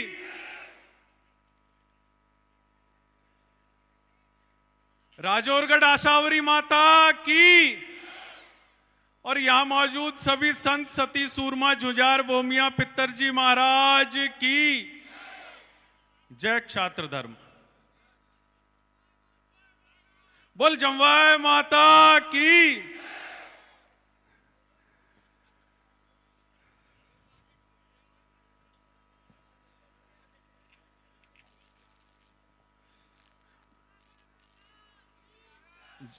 बोले धौलागढ़ माता की, धौलकुंड मचकुंड की जय हो इस क्षत्रिय समाज की। क्योंकि समय की अपनी सीमाएं हैं, हम ऑलरेडी खूब ज़्यादा लेट हैं। 10 साढ़े 10 बजे के आसपास से आप यहाँ पधारे हुए हैं। इस ऐतिहासिक पूर्वी राजस्थान क्षत्रिय महासमागम में हमारे बीच में पधारे उत्तरी भारत के सबसे बड़े दानवीर आदरणीय मेघराज सिंह साहब, उनके साथ में पधारे करौली के भूतपूर्व कलेक्टर, डिविजनल कमिश्नर आदरणीय राजेंद्र सिंह जी शेखावत साहब, ब्रिगेडियर जितेंद्र सिंह जी साहब सहित यहाँ विराजमान, चूंकि सभी महंगे मेहमान हमारे बीच में यहाँ पधारे हुए हैं, यहाँ विराजमान सभी मातृशक्ति, सभी सरदारों, मैं आप सभी को बहुत आदर के साथ, भाव के साथ जय श्री रघुनाथ जी की अर्ज करता हूँ। आओ मिलकर इस पूर्वी राजस्थान की मिट्टी को नमन करें। आओ मिलकर इस राठ, नरूखंड, डांग, ब्रज, पवार पाटी और राजावाटी को नमन करें। जो कभी नहीं हुआ वो इस पूर्वी राजस्थान ने कर दिखाया। ये वही पूर्वी राजस्थान है। आंख खोलकर देख लिया जाए और कान खोलकर सिंगों की दहाड़ को सुन लिया जाए, जिसके बारे में कभी ये कहा जाता था कि यहाँ क्षत्रियों की संख्या नहीं है। ये वही पूर्वी राजस्थान है जिसके लिए ये कहा गया कि इन जिलों का क्षत्रिय समाज कभी एकजुट नहीं हो सकता। ये वही पूर्वी राजस्थान है जिसके लिए ये कहा गया कि यहाँ का क्षत्रिय कब अपने हक और अधिकारों की लड़ाई लड़ेगा। जब हम शुरू हुए तो कहा गया कि सैकड़ों की संख्या है। जब हम एकत्रित हुए तो कहा गया सैकड़ों की संख्या है। लेकिन यह भाव भरा समाज जो आज यहां अपने खुद के साधनों से घर की रोटी खा के और जन सैलाब के रूप में जो आज यहां इकट्ठा हुआ है, ये हमारी एकता, हमारी एकजुटता। आज यही पूर्वी राजस्थान अपने हक के लिए, अधिकार के लिए खड़ा हुआ है। मैं बताना चाहूंगा, हमारे बीच में हमारे मेहमान हैं दानवीर आदरणीय मेघराज सिंह साहब, बड़े बिजनेस टाइकून, जो अब एक व्यक्ति से बढ़कर एक उम्मीद हो गए हैं, जिनकी और सिर्फ क्षत्रिय ही नहीं बल्कि हर समाज, धर्म, संप्रदाय और का बच्चा भी बड़ी आशा भरी निगाहों से जिनकी तरफ देखता है। हजारों ऐसी प्रतिभाएं हैं इस राज्य में जो काबिलियत रखते हैं परंतु सक्षम नहीं है। यही वो एक व्यक्ति है जिनकी अंगुली पकड़ रखी है उन सब ने। जहां नफरतों के जहर वर्तमान समय में घुलते जा रहे हैं, उस दौर में यही वो एक केंद्र है जो तोड़ने की नहीं बल्कि जोड़ने की बात करते हैं। जब हम पिछले 45 दिनों में आप सबके बीच में आए तो एक बात कही, शिक्षा और रोजगार की क्रांति की, कही या नहीं कही? कही। उस शिक्षा और रोजगार की क्रांति का नाम है आपके द्वारा बनाया हुआ United global peace foundation. Meghraj Singh साहब ने पिछले एक साल में 500 बच्चों की मदद की, और जैसा कि अभी फिल्म में भी दिखाया था आपके आने से पहले, कुछ देर पहले, अनुपात में पूर्वी राजस्थान में भले ही वो संख्या कम रही हो, आदरणीय मेघराज सिंह साहब आप अगर अनुमति दें तो आपके बिहाफ पे एक घोषणा पूर्वी राजस्थान के हमारे क्षत्रियों को और सर्व समाज को विश्वास दिला दूं कि आने वाले समय में यदि अगर कोई भी बच्चा जिसके 90% से अधिक नंबर आए और पिता सक्षम नहीं हो, घर की आर्थिक स्थिति ठीक नहीं हो और वो RSIS ट्राई करना चाहे, तो मेघराज सिंह जी के और फाउंडेशन के द्वार खुले हुए हैं। आइए और बच्चों को RSIS बनाइए। एक पिछले इस कार्यक्रम के लिए जब सैकड़ों गांवों में पीले चावल बांटने का निमंत्रण मिला, निमंत्रण देने के लिए गए, तब माला और साफा से सब जगह मनाही की, कहीं माला साफा नहीं पहना। उसका एक कारण तो यह है कि माला और साफा में जो 300-400 रुपए का खर्च आता है वो बच्चों की पढ़ाई के लिए दिगर फाउंडेशन में देते हैं। तो न सिर्फ एक आप वार्षिक सदस्य बनते हैं फाउंडेशन के, बल्कि आपके द्वारा दी गई पाई आने वाली पीढ़ियों के लिए शिक्षा और रोजगार की क्रांति रूपी अग्नि में एक आहुति के रूप में पुण्य पवित्र काम आएगी। अब बात करते हैं, चूंकि समय की अपनी सीमाएं हैं, आप 10-साढ़े 10 बजे से यहां विराजे हुए 5 घंटे आपको हो चुके। अब बात करते हैं, संक्षिप्त में अपनी बात करूंगा इस हमारे माथे के मुकुट इस पूर्वी राजस्थान की, जो शौर्य की, त्याग की, पराक्रम की और बलिदान की अपार गाथाओं से भरा हुआ है। अगर गिनाने लगूं तो पूरा दिन कम पड़ जाए। बात करूं इस पूर्वी राजस्थान के शुरुआती क्षेत्र तुंगा की, जहां जयपुर और जोधपुर की सेना ने संयुक्त रूप से मिलकर मुगलों, पेशवाओं और फ्रांसीसियों के दंभ को तोड़ा। 1 लाख की विरोधी सेना के सामने चंद हजारों ने मिलकर वो धूल चटाई कि उसके बाद से दिल्ली के शासक शाह आलम की आंखें नौच ली तूंगा में, और उसके बाद से कुछ ही समय के बाद में दिल्ली से उनकी सल्तनत उखड़ गई, उसके ऊपर अंग्रेजों का शासन हो गया। यही हमारी पूर्वी राजस्थान की धरती है जिसने दिल्ली की सल्तनत उखाड़ी। और बात करते हैं हमारे गौरवशाली इतिहास की। साजिश पूर्वक ये लिखा गया कि क्षत्रिय राजा कभी एकजुट होकर नहीं लड़े, लेकिन पूरी हिंदुस्तान में ये आपकी पूर्वी राजस्थान की धरती है जहां की राजपूताने के तमाम राजाओं ने, 120 राजाओं ने इस पूर्वी राजस्थान में भरतपुर के बयाना के उस खानवा में महाराणा सांगा के नेतृत्व में 120 राजाओं ने एक साथ इकट्ठे होकर तोपों का मुकाबला तलवारों से किया। मेरे सामने बैठे हुए पूर्वी राजस्थान के शूरवीरों, वीर योद्धाओं, आपको बताना चाहूंगा कि आपके सबके पुरखे, चाहे वो परमार हो, तोमर हो, सिकरवार हो, भदौरिया हो, सेंगर, चौहान, जादौन, कछुआहे, राठौड़, बड़गुजर, सिसोदिया, भाटी, परिहार सहित तमाम सूर्यवंश और चंद्रवंश के राजाओं ने मिलकर अपना सर्वस्व न्यौछावर किया इस पूर्वी राजस्थान की धरती पर। कभी जाना हो तो प्रणाम करने के लिए खानवा की धरती में भी जाना और अपने बच्चों को साथ लेकर जाना जहां आपके सबके पूर्वजों का रक्त बहा है। यही वो पूर्वी राजस्थान की धरती है जहां खिलजियों की सेना को हरा देने के बावजूद भी, राज्य जीत लेने के बावजूद भी राजा हमीरदेव चौहान ने वो हठ धारण किया जिसकी वजह से कवियों को लिखना पड़ा, सिंह गमन सतपुरुष वचन, कदलन फलत एक बार, तिरिया तेल हमीर हट चढ़े न दूजी बार। वो हमीरदेव चौहान, यही वो पूर्वी राजस्थान की बलिदानी भूमि है। मातृशक्तियां खूब अधिक संख्या में हमें आशीर्वाद देने के लिए पधारी है। निवेदन करना चाहूंगा कि जहां यही वो पूर्वी राजस्थान की धरती है जहां हिंदुस्तान का पहला जल जौहर हुआ, हिंदुस्तान का पहला जौहर हुआ, और हमारी माताओं ने अपने वंश की लाज बचाने के लिए महारानी रंग कुंवरी के नेतृत्व में रणथंबोर में हिंदुस्तान का प्रथम जौहर किया। और लिखा भी गया, जिनके कुल की कुल ललनाएं कुल का मान बढ़ाती, अपने कुल की लाज बचाने लपटों में जल जाती, यश अपयश समझाती, वो कौम न मिटने पाएगी, ठोकर लगने पर हर बार उठती जाएगी। बिल्कुल, ये सुन ले राजनीति के गलियारों में बैठे हुए सभी पार्टियों के धुरंधर, ये कौम कभी नहीं मिट पाएगी। इस पूर्वी राजस्थान की बात करें तो पूर्व में भी कहा 10 जिले, 39 विधानसभा, और राजपूत के लिए कोई जगह नहीं, और हर बार ये कह दिया जाता है कि राजपूत हैं ही कितने से। तो बताना चाहूंगा 20 से ज्यादा ऐसी विधानसभा सीटें हैं जहां राजपूत 15,000 से लेकर 57,000 तक है। लेकिन हमारी स्थिति हम बल भूल हो रखे हैं। और सीटें कौन कौन सी, गिनना शुरू करो, नाम बताता हूं। धौलपुर, राजाखेड़ा, बाड़ी, बसैड़ी, बयाना, सपोटरा, टोडा भीम, करौली, लालसोट, महुआ, मालपुरा, बामनवास, मुंडावर, रामगढ़, राजगढ़ लक्ष्मणगढ़, बहरोड, बांसुर, थानागाजी और आपका ये कठूमर।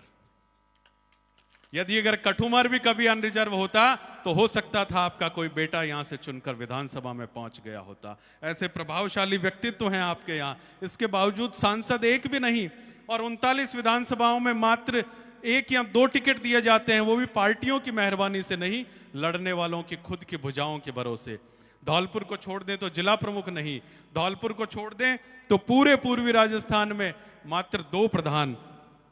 और लेकिन इस बार इस पूर्वी राजस्थान का मतदाता, ये मतदाता आप सब सत्ता में बैठने की सबसे बड़ी ताकत के रूप में उभरेगा। उसी का प्रयास है यह पूर्वी राजस्थान क्षत्रिय समागम। मेरी आंखें कम पड़ रही है, जहां तक दिखाई दे रहा है केसरिया आभा ही केसरिया आभा हो रहा है।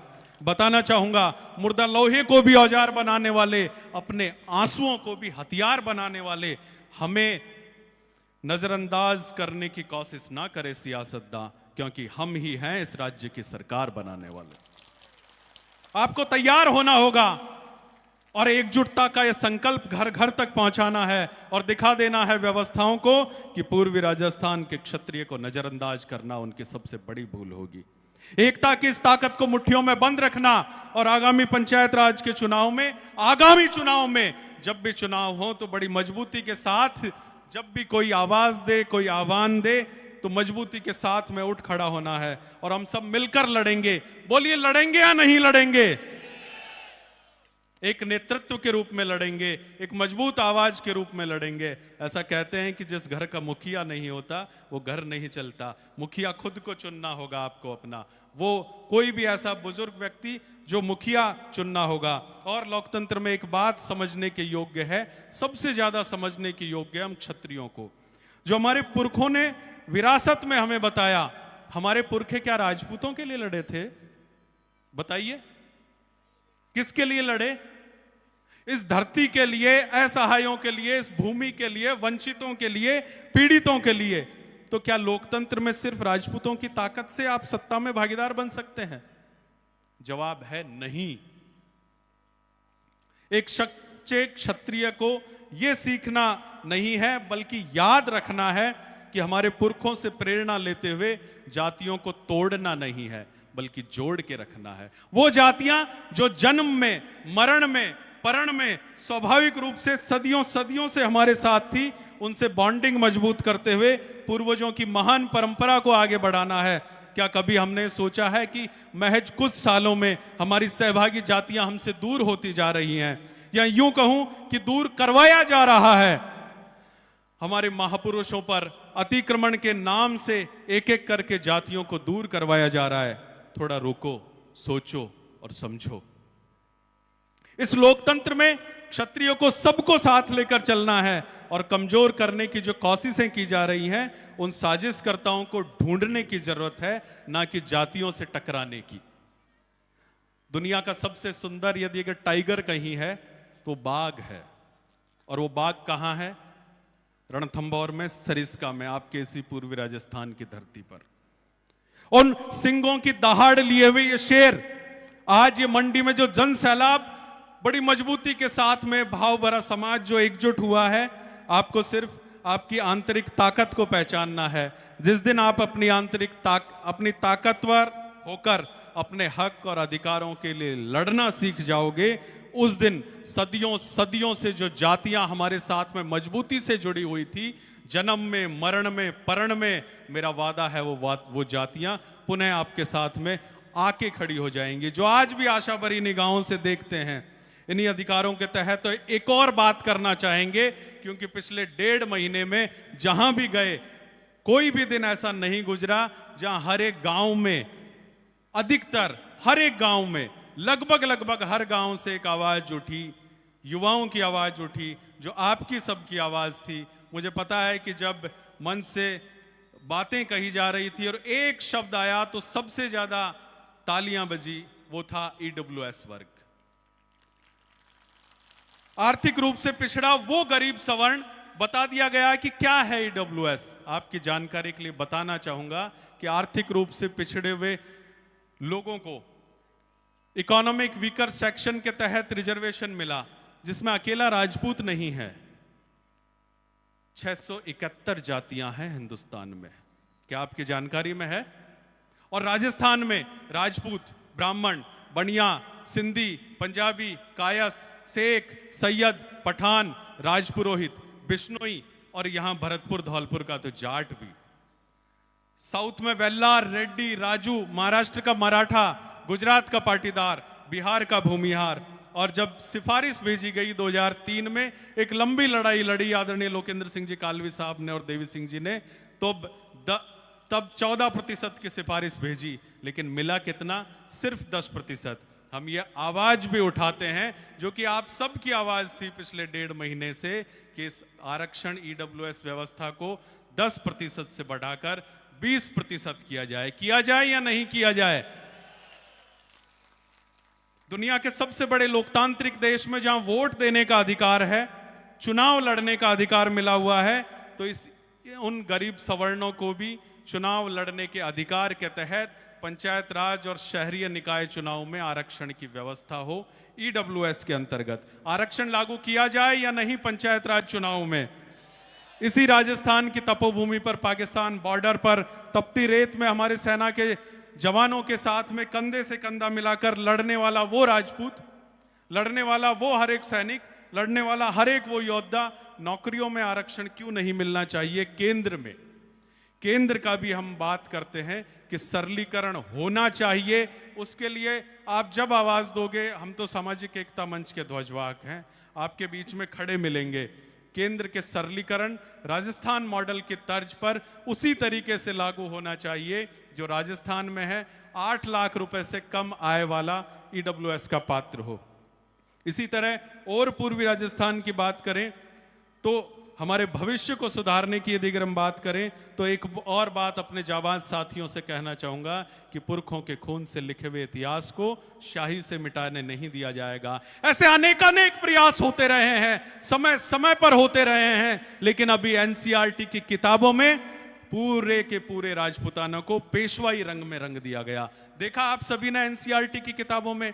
और वो पेशवा जो कभी तुंगा से आगे नहीं बढ़ पाए, आपकी जनरल नॉलेज अपडेट कर दूं, एक जानकारी बता दूं, कुछ एक लोगों को तो जानकारी होगी कि तुंगा में भयंकर युद्ध हुआ। 1 लाख की सेना के सामने जयपुर और जोधपुर की सेना सहित नागा साधुओं की सेना 25,000 ने 1 लाख का मुकाबला किया तोपों के मुकाबले तलवारों से, और पेशवाई सेना को, दिल्ली की मुगलिया सेना को और फ्रांसीसी सेना को तुंगा नामक स्थान पर खदेड़ कर भगा दिया, जिसके बाद से दिल्ली की चूलें हिल गई। जैसा पूर्व में बताया, मुगलिया सल्तनत हिल गई। और उसी तुंगा की विजय के उपलक्ष्य में जयपुर के महाराजा सवाई प्रताप सिंह जी ने विश्व प्रसिद्ध हवा महल बनवाया, जो आप सभी देखने के लिए जाते हैं।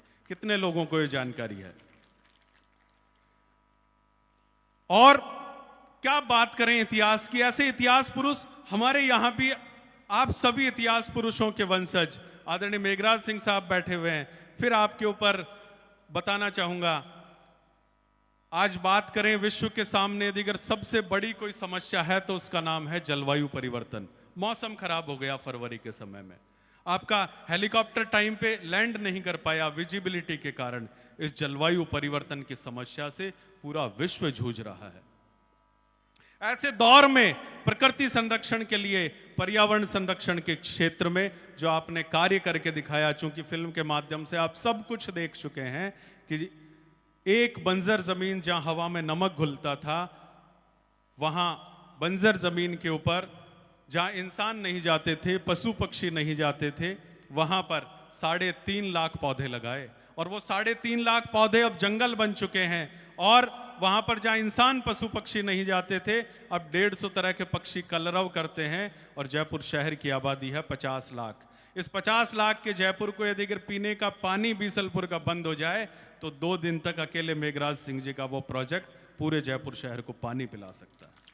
और इसीलिए आपको जानकर गर्व से सीना चौड़ा होगा कि ब्रिटेन के राजा किंग चार्ल्स, ब्रिटेन जो कि हिंदुस्तान के ऊपर उपनिवेशवाद शासन करके गए, उसके बाद ब्रिटेन के राजा किंग चार्ल्स ने अपना पार्टनर पूरे हिंदुस्तान में यदि किन्हीं को चुना है तो वो शख्सियत हमारे बीच में यहां मौजूद है। चूंकि समय की फिर अपनी खूब सारी सीमाएं हैं, संक्षिप्त में फिर अपनी बात कहूंगा कि जब जयपुर में 6 महीने पहले हम युवा साथी शुरू हुए पूर्वी राजस्थान को एकजुट करने के लिए, ये कारवां बढ़ता गया, जुड़ता गया। विशाल स्वरूप जिन भाइयों की मेहनत की वजह से यहां नजर आ रहा है, मुझे याद हैं ऐसे चेहरे। बोलते हुए थोड़ा सा भावुक हो सकता हूं, क्योंकि उनके नाम यदि अगर मैं गिनाने लगूं तो सुबह से शाम हो जाए। ऐसे सैकड़ों साथी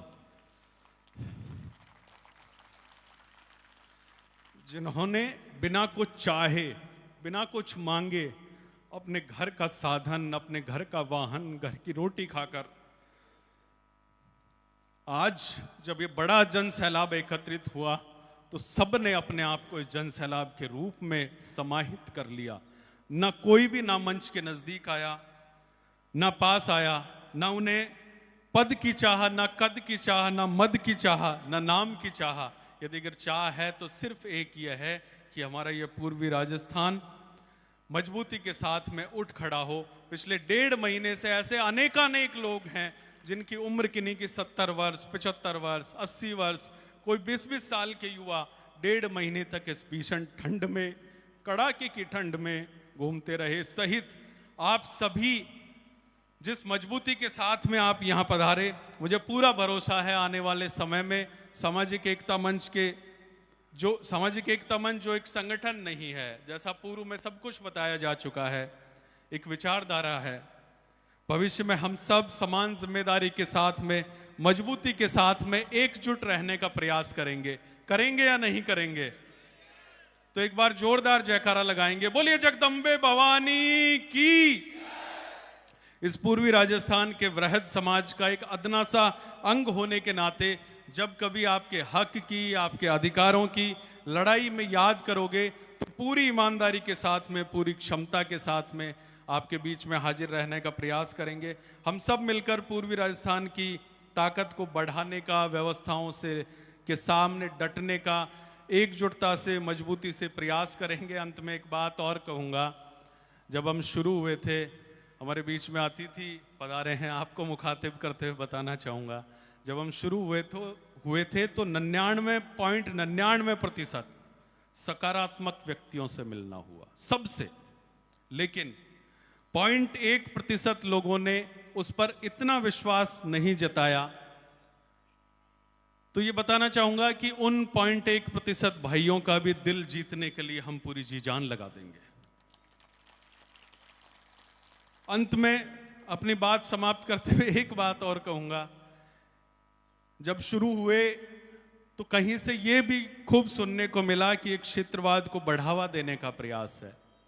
तो स्पष्ट कर दूं कि एक क्षेत्रवाद को बढ़ावा देने का प्रयास नहीं है, बल्कि राजस्थान की हर एक लड़ाई में पूर्वी राजस्थान के क्षत्रियों की ताकत को समाहित करने का प्रयास है। जब मारवाड़ के, मेवाड़ के, ढूंढाड़ के, हाड़ौती के, शेखावाटी का क्षत्रिय अपने हक और अधिकारों की लड़ाई लड़ेंगे तो पूर्वी राजस्थान का एक क्षत्रिय सबसे अग्रिम पंक्ति में कंधे से कंधा मिलाकर खड़ा रहेगा। खड़े रहेंगे या नहीं? एक बार फिर, चूंकि समय की बहुत सीमाएं हैं, अधिक बोल गया मैं, पुनः एक बार यही कहते हुए अपनी बात को विराम दूंगा। मेरी कुलदेवी माँ, जमवाय माँ, मेरी इष्ट देवी बाला सती जी को प्रणाम करते हुए जय रघुनाथ जी की। हेलो जी। सिवाही जातड़ी लड़सी झाड़ो झाड़, लड़े पड़े पड़ पड़ लड़े पटके अंत पछाड़। तो क्षत्रिय समाज की यह शुरू से ही डीएनए में रहा है कि वो चाहे पहले पूर्व में आक्रमणकारियों से लगातार लड़ना हुआ हो, या अब हमारे इतिहास और हमारी संस्कृति पर दुष्प्रचार करने वालों के खिलाफ हमें निरंतर लड़ना होगा और एकजुटता दिखानी होगी।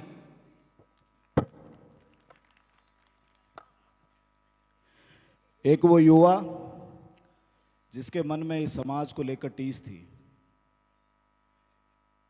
जिस युवा ने प्रयास किया अपने जैसे उन लोगों को ढूंढने की जो चाहते हैं कि समाज एक जाजम पर बैठे, जिसने ये प्रयास किया कि समाज में फैली इस नकारात्मकता को, आपस की खींचतान को, आपस के मनमुटावों को खत्म करने का प्रयास करें, ऐसे उन लोगों को ढूंढा।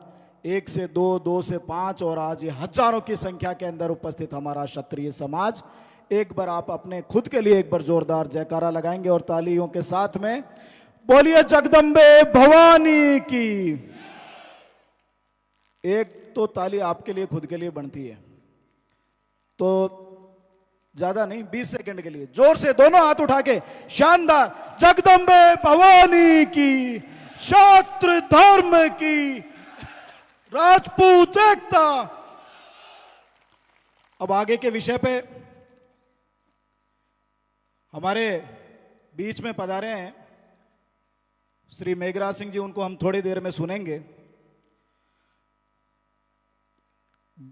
आपके पूर्वी राजस्थान में जिन गांवों में गए और जब यूजीपीएफ की जब चर्चा करी, गांव में जाके इस बारे में बताया कि 90% से ज़्यादा अंक वाले उस होनहार बालक को जो आर्थिक रूप से कमज़ोर है और उनके परिजनों के द्वारा शिक्षा में सहायता नहीं की जा सकती, तो उस हर एक व्यक्ति को इस पूरे कंसेप्ट के बारे में, उस पूरी यूजीपीएफ की योजना के बारे में 80% से अधिक लोगों को पूर्व से जानकारी थी। आगे के कार्यक्रम की रूपरेखा के तौर पर आपको ये मैं बता देना चाहूँगा कि मेघराज सिंह जी के उद्बोधन के बाद में आप में से एक भी व्यक्ति अपनी जगह से नहीं उठेगा।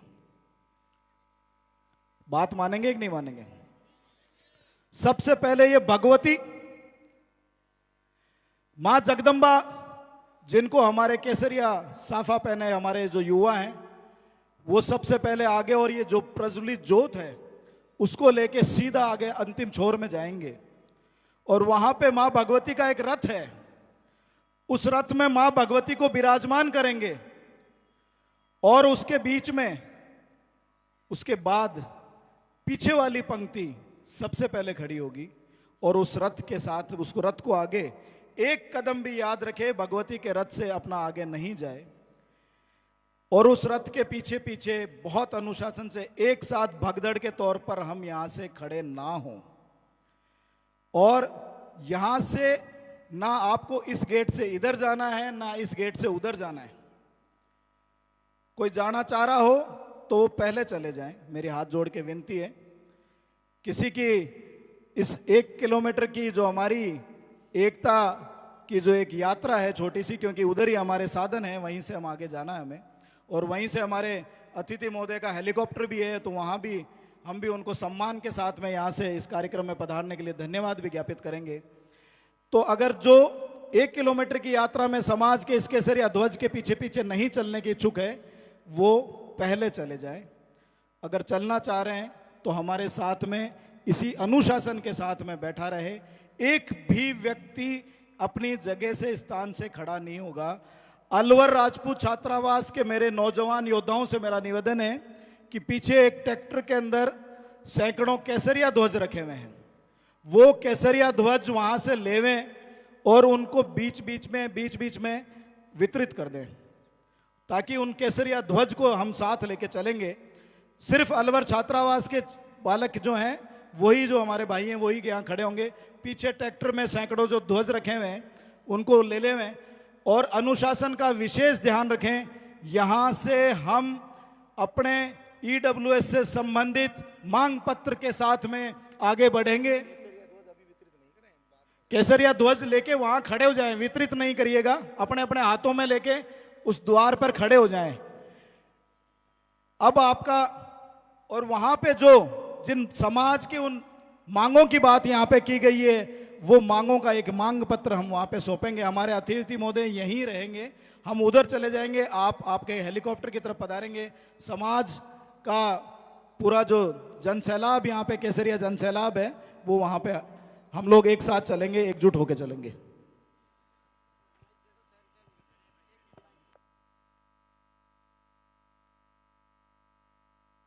मैं आदरणीय मेघराज सिंह जी रॉयल साहब, chairman United global peace foundation, आमंत्रित करता हूं कि आप मंच पर आए और अपने विचार प्रकट करें।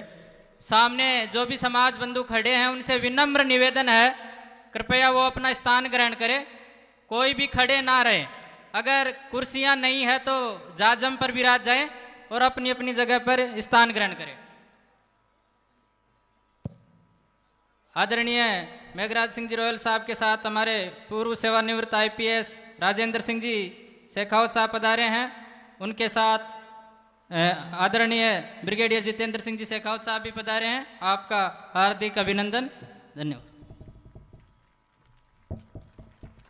जय माता जी की खमा गणी। सामाजिक एकता जिंदाबाद, राजपूत एकता।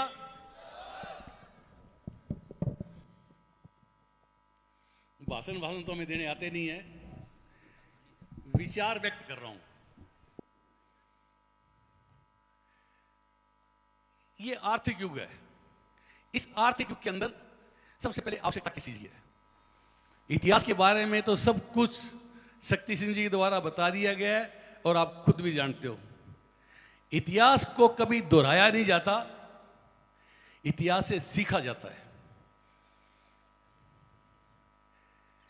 बड़ा दुख होता है राजपूत समाज को देख के, हम क्या थे और क्या हो गए।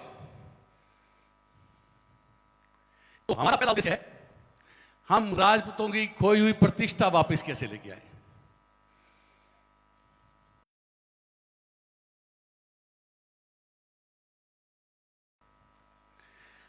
तो पहले बता दूं राजपूतों की खोई हुई प्रतिष्ठा कैसे वापस आ सकती है। अपने पूर्वजों के द्वारा जो एक सभ्य समाज की रचना की गई थी, संस्कृति, संस्कार, रीति रिवाज, परंपराएं, पहनावा, सामाजिक बंधन, पारिवारिक बंधन और धार्मिक बंधन, इन सब से अपने बंधे हुए थे, इसलिए कोई अन्याय नहीं होता था। अब वो व्यवस्था नहीं रही। उसका कारण अपने एक ही है कि अपन ने अपने पूर्वजों के द्वारा, यह अपना इतिहास था, यह अपना सनातन धर्म था, उस धर्म की तरफ आप नहीं कर रहे हो।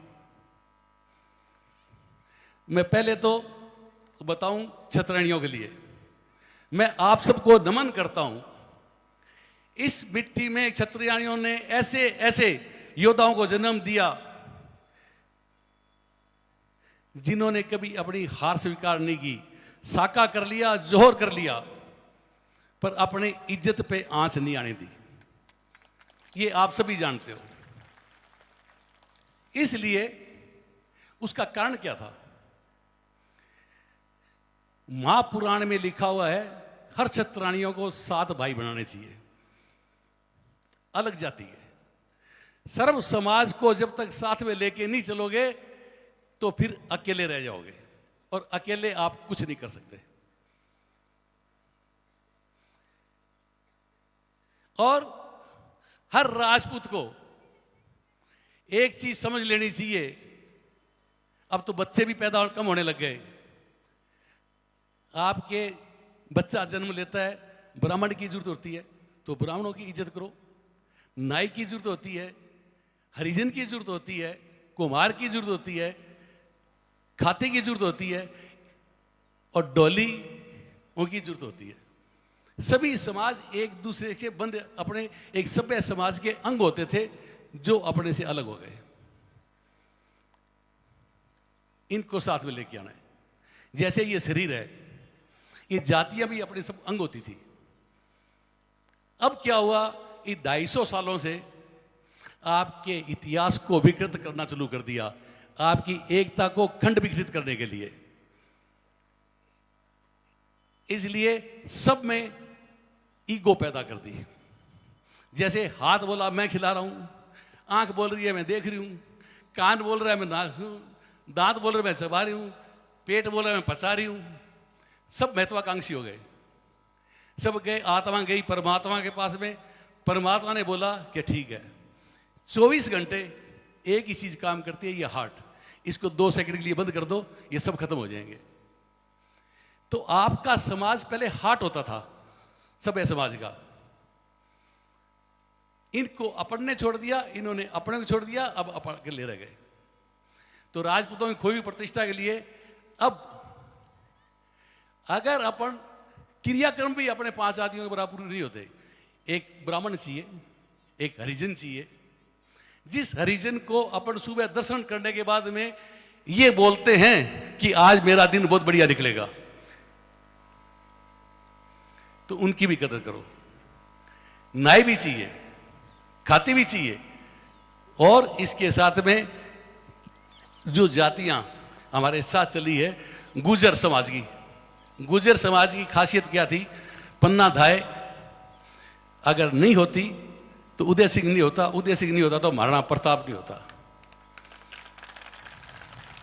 मुझे पता नहीं है आप लोगों की क्या परंपराएं हैं, पर मेरे घर के अंदर, मेरे ननिहाल में ये रीति रिवाज था कि हम रात को ननिहाल पहुंचे, सुबह उठते हमें दही रोटियां पहले गुजर दादी के, गुजर दादा के पास जाके खानी पड़ती थी जब दिन हमारा निकलता था। अदरवाइज दिन में खाना भी अलाउ नहीं होता था। ये समान था उसके प्रति। तो अपने को हर जाति का कोई ना कोई अंग है, उसको साथ में लेके चल रहा है। राजपूतों की खोई प्रतिष्ठा, हर राजपूत अब एक यहां से प्रण लेके जाए, अगर आप खोई हुई प्रतिष्ठा वापिस लेके आना चाहते हो तो हां करो।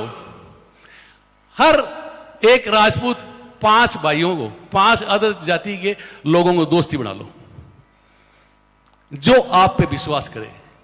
कितने लोग आप पे विश्वास करते हैं, यही आपकी कामयाबी है। कितने लोग आप पे विश्वास करेंगे, वही आपकी कामयाबी है। अब राज तो बहुत इजी आना, जिसके लिए क्यों फालतू में परेशान हो रहे हो? आप अपना राज अपने हाथों से खो रहे हो। छत्राणियां 7 भाई बनाए, ये पुराण बोल रही है, मैं नहीं बोल रहा। मेरे घर वाले ने 7 बड़ा रखे, अदरक जाति के। और राजपूत 4 कांधी चाहे मरते जब उठा के कौन लेके जाएगा? औलादे पैदा होती नहीं है, तो 4 दोस्त तो बना लो। अगर 4 दोस्त आपके आ गए तो आपकी खोई प्रतिष्ठा भी वापस आ जाएगी और आपका राज भी वापस आ जाएगा। आप पूछो कैसे? वो इस कारण इस राजस्थान में 2, 2.5, 1.5, 3 लाख से पार्टी की जीत और हार होती है। आप तो 70 लाख हो। 20% राजपूत जो मैं कह रहा हूं वैसे कर ले, 10% तो राज आपका है। कोई जिंदगी। और आपको, ये मेरी व्यक्तिगत राय है, हो सकता है मैं गलत भी हूं, ये पंच, सरपंच, एमएलए बनने की कोई आवश्यकता नहीं। आप बाल ठाकरे वाला काम करो। ठाकर हो तो ठाकरे वाला काम करो। बेटे ने चुनाव लड़ा था, क्या हुआ? हम भी डूबे सनम, तुम्हें भी ले डूबे, पार्टी भी ले डूबे।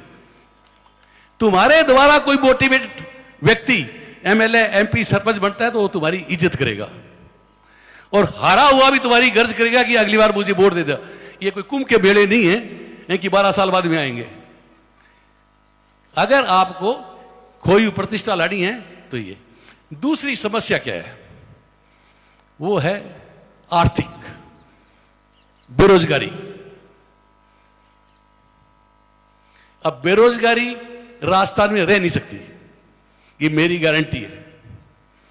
क्यों? भगवान ने तुम्हें 2 चीज दी है, धरती और सूरज। ये मैं काम कर रहा हूं इसलिए बता रहा हूं। मैं न तो धार्मिक हूं न राजनीतिक हूं। मुझे जीवन में कभी चुनाव नहीं लड़ना, न मेरी औलाद को लड़ना। अब मैं इससे ज्यादा क्या विश्वास दिला सकता हूं? मैंने मेरे परिवार के लिए काम किया, मेरे खानदान ने काम किया, वो मेरा फर्ज था। आज मेरा ये फर्ज है, मैं मेरे समाज के साथ में उस सर्व समाज की जिन्होंने हमारा सदियों से साथ दिया, उनके उत्थान कैसे हो सकता है? वो आर्थिक रूप से कैसे मजबूत हो सकते हैं? आर्थिक बगैर पैसे काम चलने वाला नहीं। आप में से कितने लोग हैं जो 50 लाख रुपए साल की जिंदगी कमाए? बताओ, है? अब मैं बताता हूं इनकम कैसी होती है। भगवान ने सूरज दिया अपने को और धरती दी है। राजस्थान की केवल 10% जमीन जो 33,000 स्क्वायर किलोमीटर बढ़ती है, उसको 247 से भाग कर दो और 247 से गुणा कर दो और 4 से भाग कर दो। अगर एक बेरोजगार व्यक्ति को 4 एकड़ जमीन दे दी जाए, जो अकेले क्षेत्र में जैसलमेर की अकेले की 38,000 स्क्वायर किलोमीटर है, बाकी जोधपुर पूरा खाली पड़ा है, बीकानेर पूरा खाली पड़ा है, आपकी भी कुछ फसल नहीं होती, तो 50 लाख रुपए सोलर के अंदर इनकम होगी। और ये जमीनें राज आपका, एमएलए आपके, सब कुछ आपके, और ये जमीनें फ्री में दे रहे हैं। अब मैं एक उदाहरण देता हूं आपको। 1 लाख एकड़ जमीन अगर किसानों की ली जाए, मैं किसी कॉर्पोरेट हाउस के भी खिलाफ में नहीं हूं, अगर 1 लाख एकड़ जमीन इनको दे दी, कोई भी हो व्यापारी, व्यापारी कौन है आप सब जानते हो, कॉर्पोरेट हाउस, इसका मतलब ये कि 25,000 लाख रुपया साल उनको सरकारें एक्स्ट्रा दे रही है। आपका हक, आपकी जेब का पैसा, आपका सूरज, आपकी धरती, क्योंकि सोलर हम भी लगा रहे हैं। सोलर का किराया है 25,000 रुपए एकड़ का, और 5 साल बाद उसका किराया बढ़ भी जाता है। तो ये राजस्थान के युवाओं क्यों नहीं देते? बेरोजगारी खत्म।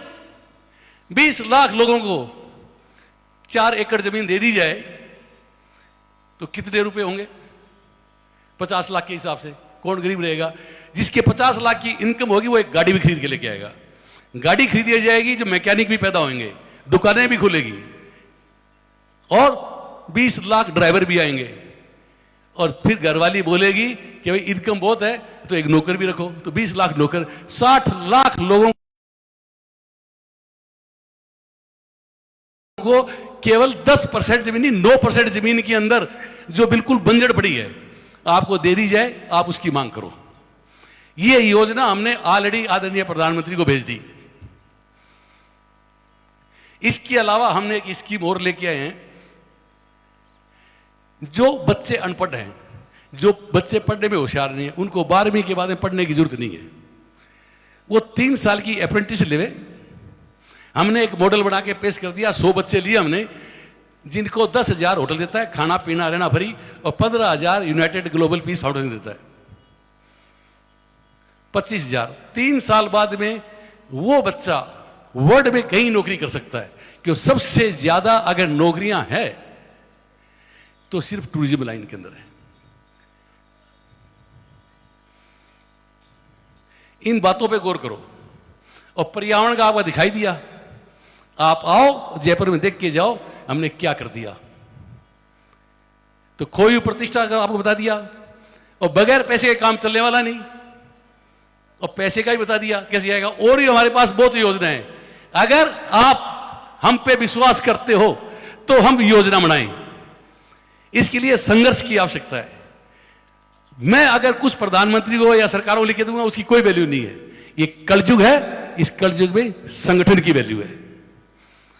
अगर आप संगठन बना के रखते हो, क्यों राजपूतों के भागवत में लिखा हुआ है मांगना पाप है। ये मैं नहीं बोल रहा, भागवत बोल रही है।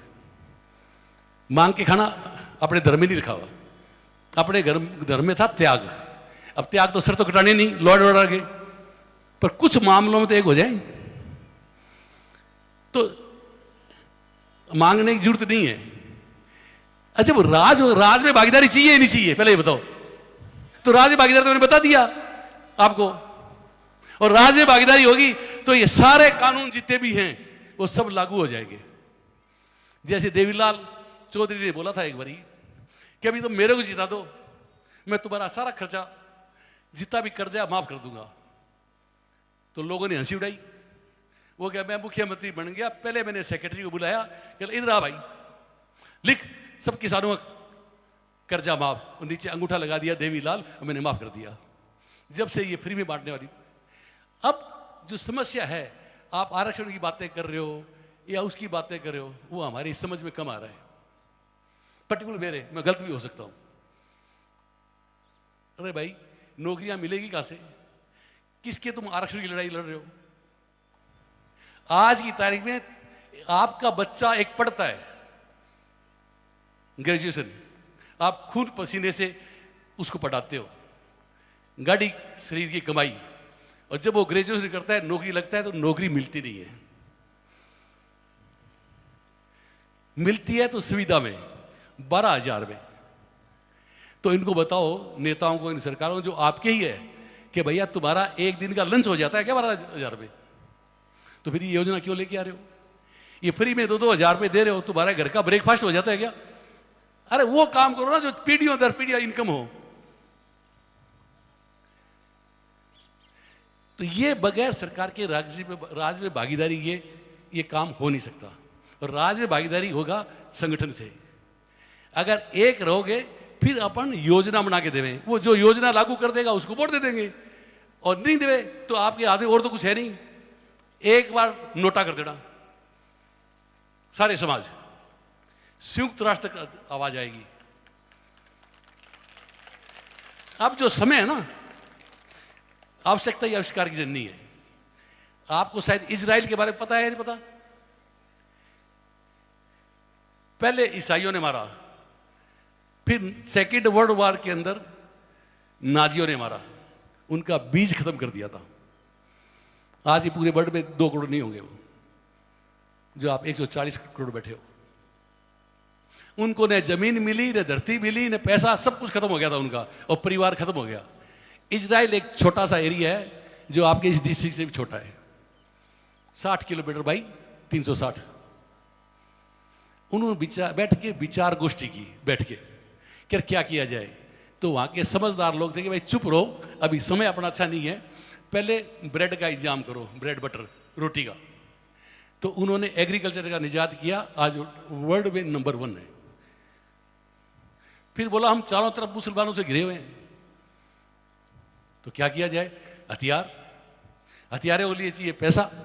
तो उन्होंने एकजुट होके आर्थिक रूप से मजबूत किया अपने आदमियों को। आज पूरी अमेरिका की इकोनॉमिक उसकी हाथ में, पूरे वर्ल्ड को नचा रहा है एक छोटा सा देश जिसकी जनसंख्या मात्र 1 करोड़ है। यहाँ अकेले 70 लाख राजपूत हैं। तो एकता। तो समस्या क्या है? इतिहास से सीखो, इतिहास दोहराया नहीं जाएगा। इजराइल से सीखो, अपने पूर्वजों से सीखो, और बाकी एक मामले के अंदर एक हो जाओ कि आप वोट किसको डालोगे। योग्य व्यक्ति को दो। जो ये जातिवाद का जहर फैलाया है ना, इस जातिवाद को हम दूर कर रहे हैं। तीसरी समस्या जातिवाद की है। उसके लिए यूनाइटेड ग्लोबल पीस सर्व समाज के लोगों को ले रहा है। वो जब जाके उच्च पदों पे बैठेंगे, 3 साल में आपको हर कोने के अंदर यूनाइटेड ग्लोबल पीस के बच्चे आपको अधिकारी मिलेंगे, ये मेरी गारंटी है। मैं अकेला तो कुछ नहीं कर सकता बगैर आपके सहयोग के। सहयोग तो आपका चाहिए। तो शिक्षा जरूरी है, पर शिक्षा के बाद नौकरी लगना भी जरूरी है। नौकरी है ही नहीं, AI आ गई, और फिर नौकरियां कहां ढूंढोगे?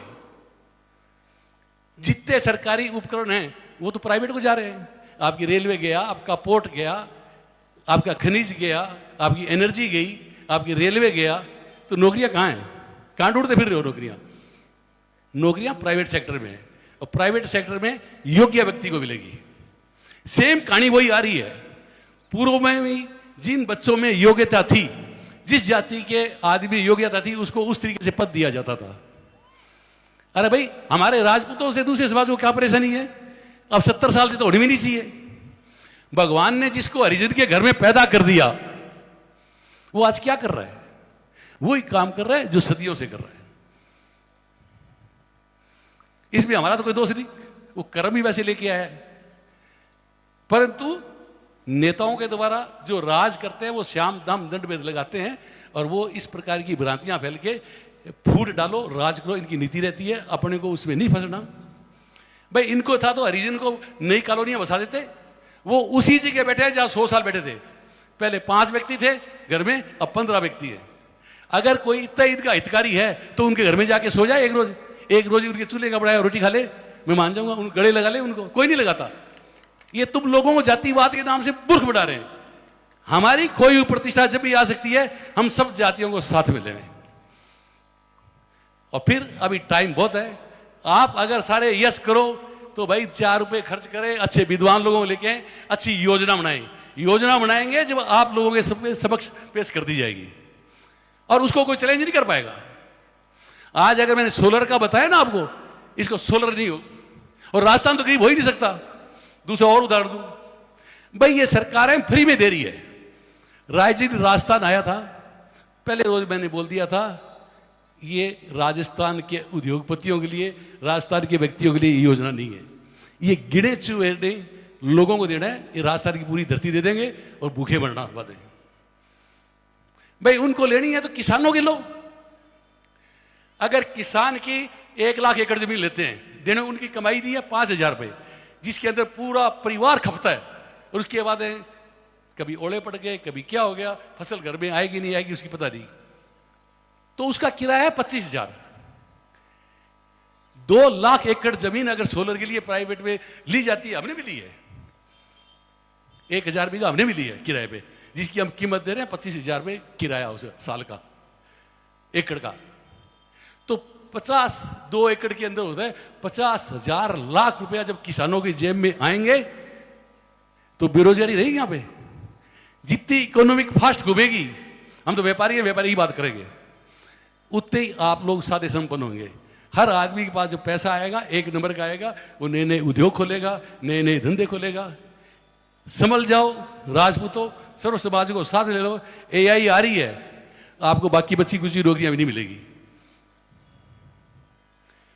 तो इसके लिए मैं जो पढ़े लिखे लोग हैं उनको एक बोलता हूं, अगले साल फिर मीटिंग रखो एक, अगर आप लोग सहमत हो, और उसके अंदर हर राजपूत 5 व्यक्तियों को लेके आए, और माताएं छतरानियां 7 नहीं तो 3 को ले आना। आपका राज आपके घर बैठे हो जाएगा। देना सीखो, लेना नहीं। मैं आपको लास्ट में इतना बोलता हूं, आज हमारा आने का प्रोग्राम लगभग कैंसिल कर दिया था। एक तो आप लोगों की भावनाएं अच्छी थी, मैं आपको धन्यवाद देता हूं कि जिसकी वजह से हमारा हेलीकॉप्टर दोबारा उड़ गया। फिर हमने किसको समर्पण किया? अष्टभुजा महिषासुर महाकाली विकार का रूप है कालिका, उसका स्मरण किया, गणेश जी का स्मरण किया और सफलता मिल गई। आप लोगों में दर्शन हो गए। मेरी बात कोई गलत लगी हो हैं तो बता दो। अब आप खोई हुई प्रतिष्ठा लेके आना चाहते हो वापिस या नहीं? ना तो हाथ उठाओ, ये हमारी गारंटी है। और आर्थिक रूप से बेरोजगारी को समाप्त करना है राजस्थान में, और पर्यावरण के अंदर मेरी गारंटी है, अगर आप लोग सब साथ रहे राजस्थान के, तो वर्ल्ड के अंदर नंबर 1 राजस्थान स्टेट बन सकती है। हमने वो पायलट प्रोजेक्ट बना के सरकारों को दे दिया। आप आके देखो, जब आपको विश्वास हो जाए तो हमारी बात मानना, तो मत ना। मैंने आज 3 बातें ही बोली आपको, आगे ही बातें बात बताएंगे। खोई हुई प्रतिष्ठा, बेरोजगारी, पर्यावरण और जातिवाद खत्म करना। अभी हम इस पे दिमाग लगाएंगे, आपका साथ होगा, आपका आशीर्वाद होगा, तो कुछ न कुछ कर लेंगे। भगवान पे हर व्यक्ति अपने कुल देवियों को याद करो, उनकी ही कृपा से अपने में राजपूती खून बह रहा है। अरे उस परम पिता परमात्मा को धन्यवाद दो कि आपको ऐसे समाज में पैदा किया है। हमने जातिवाद नहीं फैलाया। जो जिस जाति में पैदा हुआ वो सदियों से ही काम कर रहा है, वही काम कर रहा है जो आज कर रहा है। तो हमारा क्या दोस्त? हमें क्यों अकेले पटकते जा रहे हैं? अपने को साथ लेके चल रहा है, सबको साथ में लेके चल रहे हैं। ईर्ष्या, देश भावना, क्रोध, लालच, झूठ, प्रेम, मोह, माया, घमंड, अहंकार, जिसकी वजह से अपने बर्बाद हो गए हैं, इनको त्याग दो केवल इन 4 चीजों के लिए। बाकी आपका पर्सनल जीवन मर्जी है, वैसे जियो। धन्यवाद।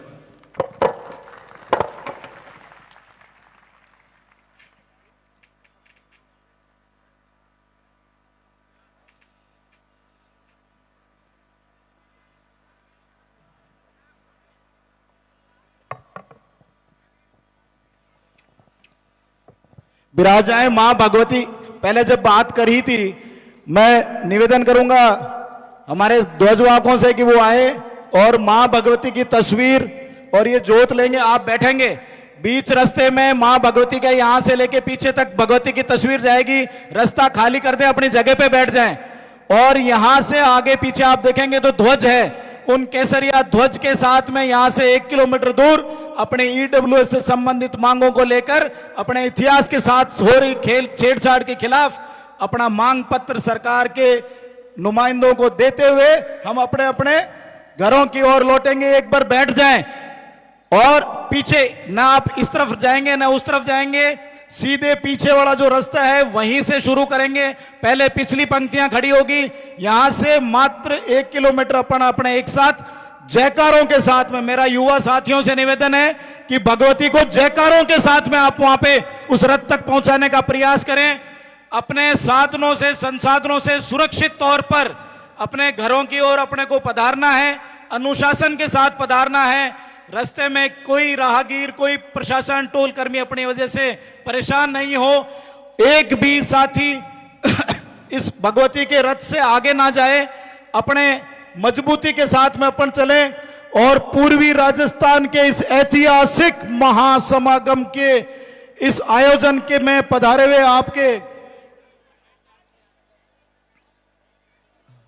लाखों की तादाद में उपस्थित राजपूत समाज के इन क्षत्रिय बंधुओं के लिए आप जयकारों के साथ में वहां चलेंगे। बोलिए जगदम्बे भवानी की।